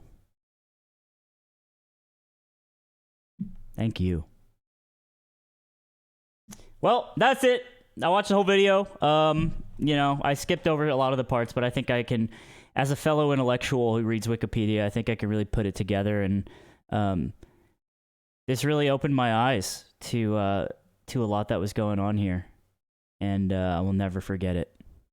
So, thank you for watching. That was it.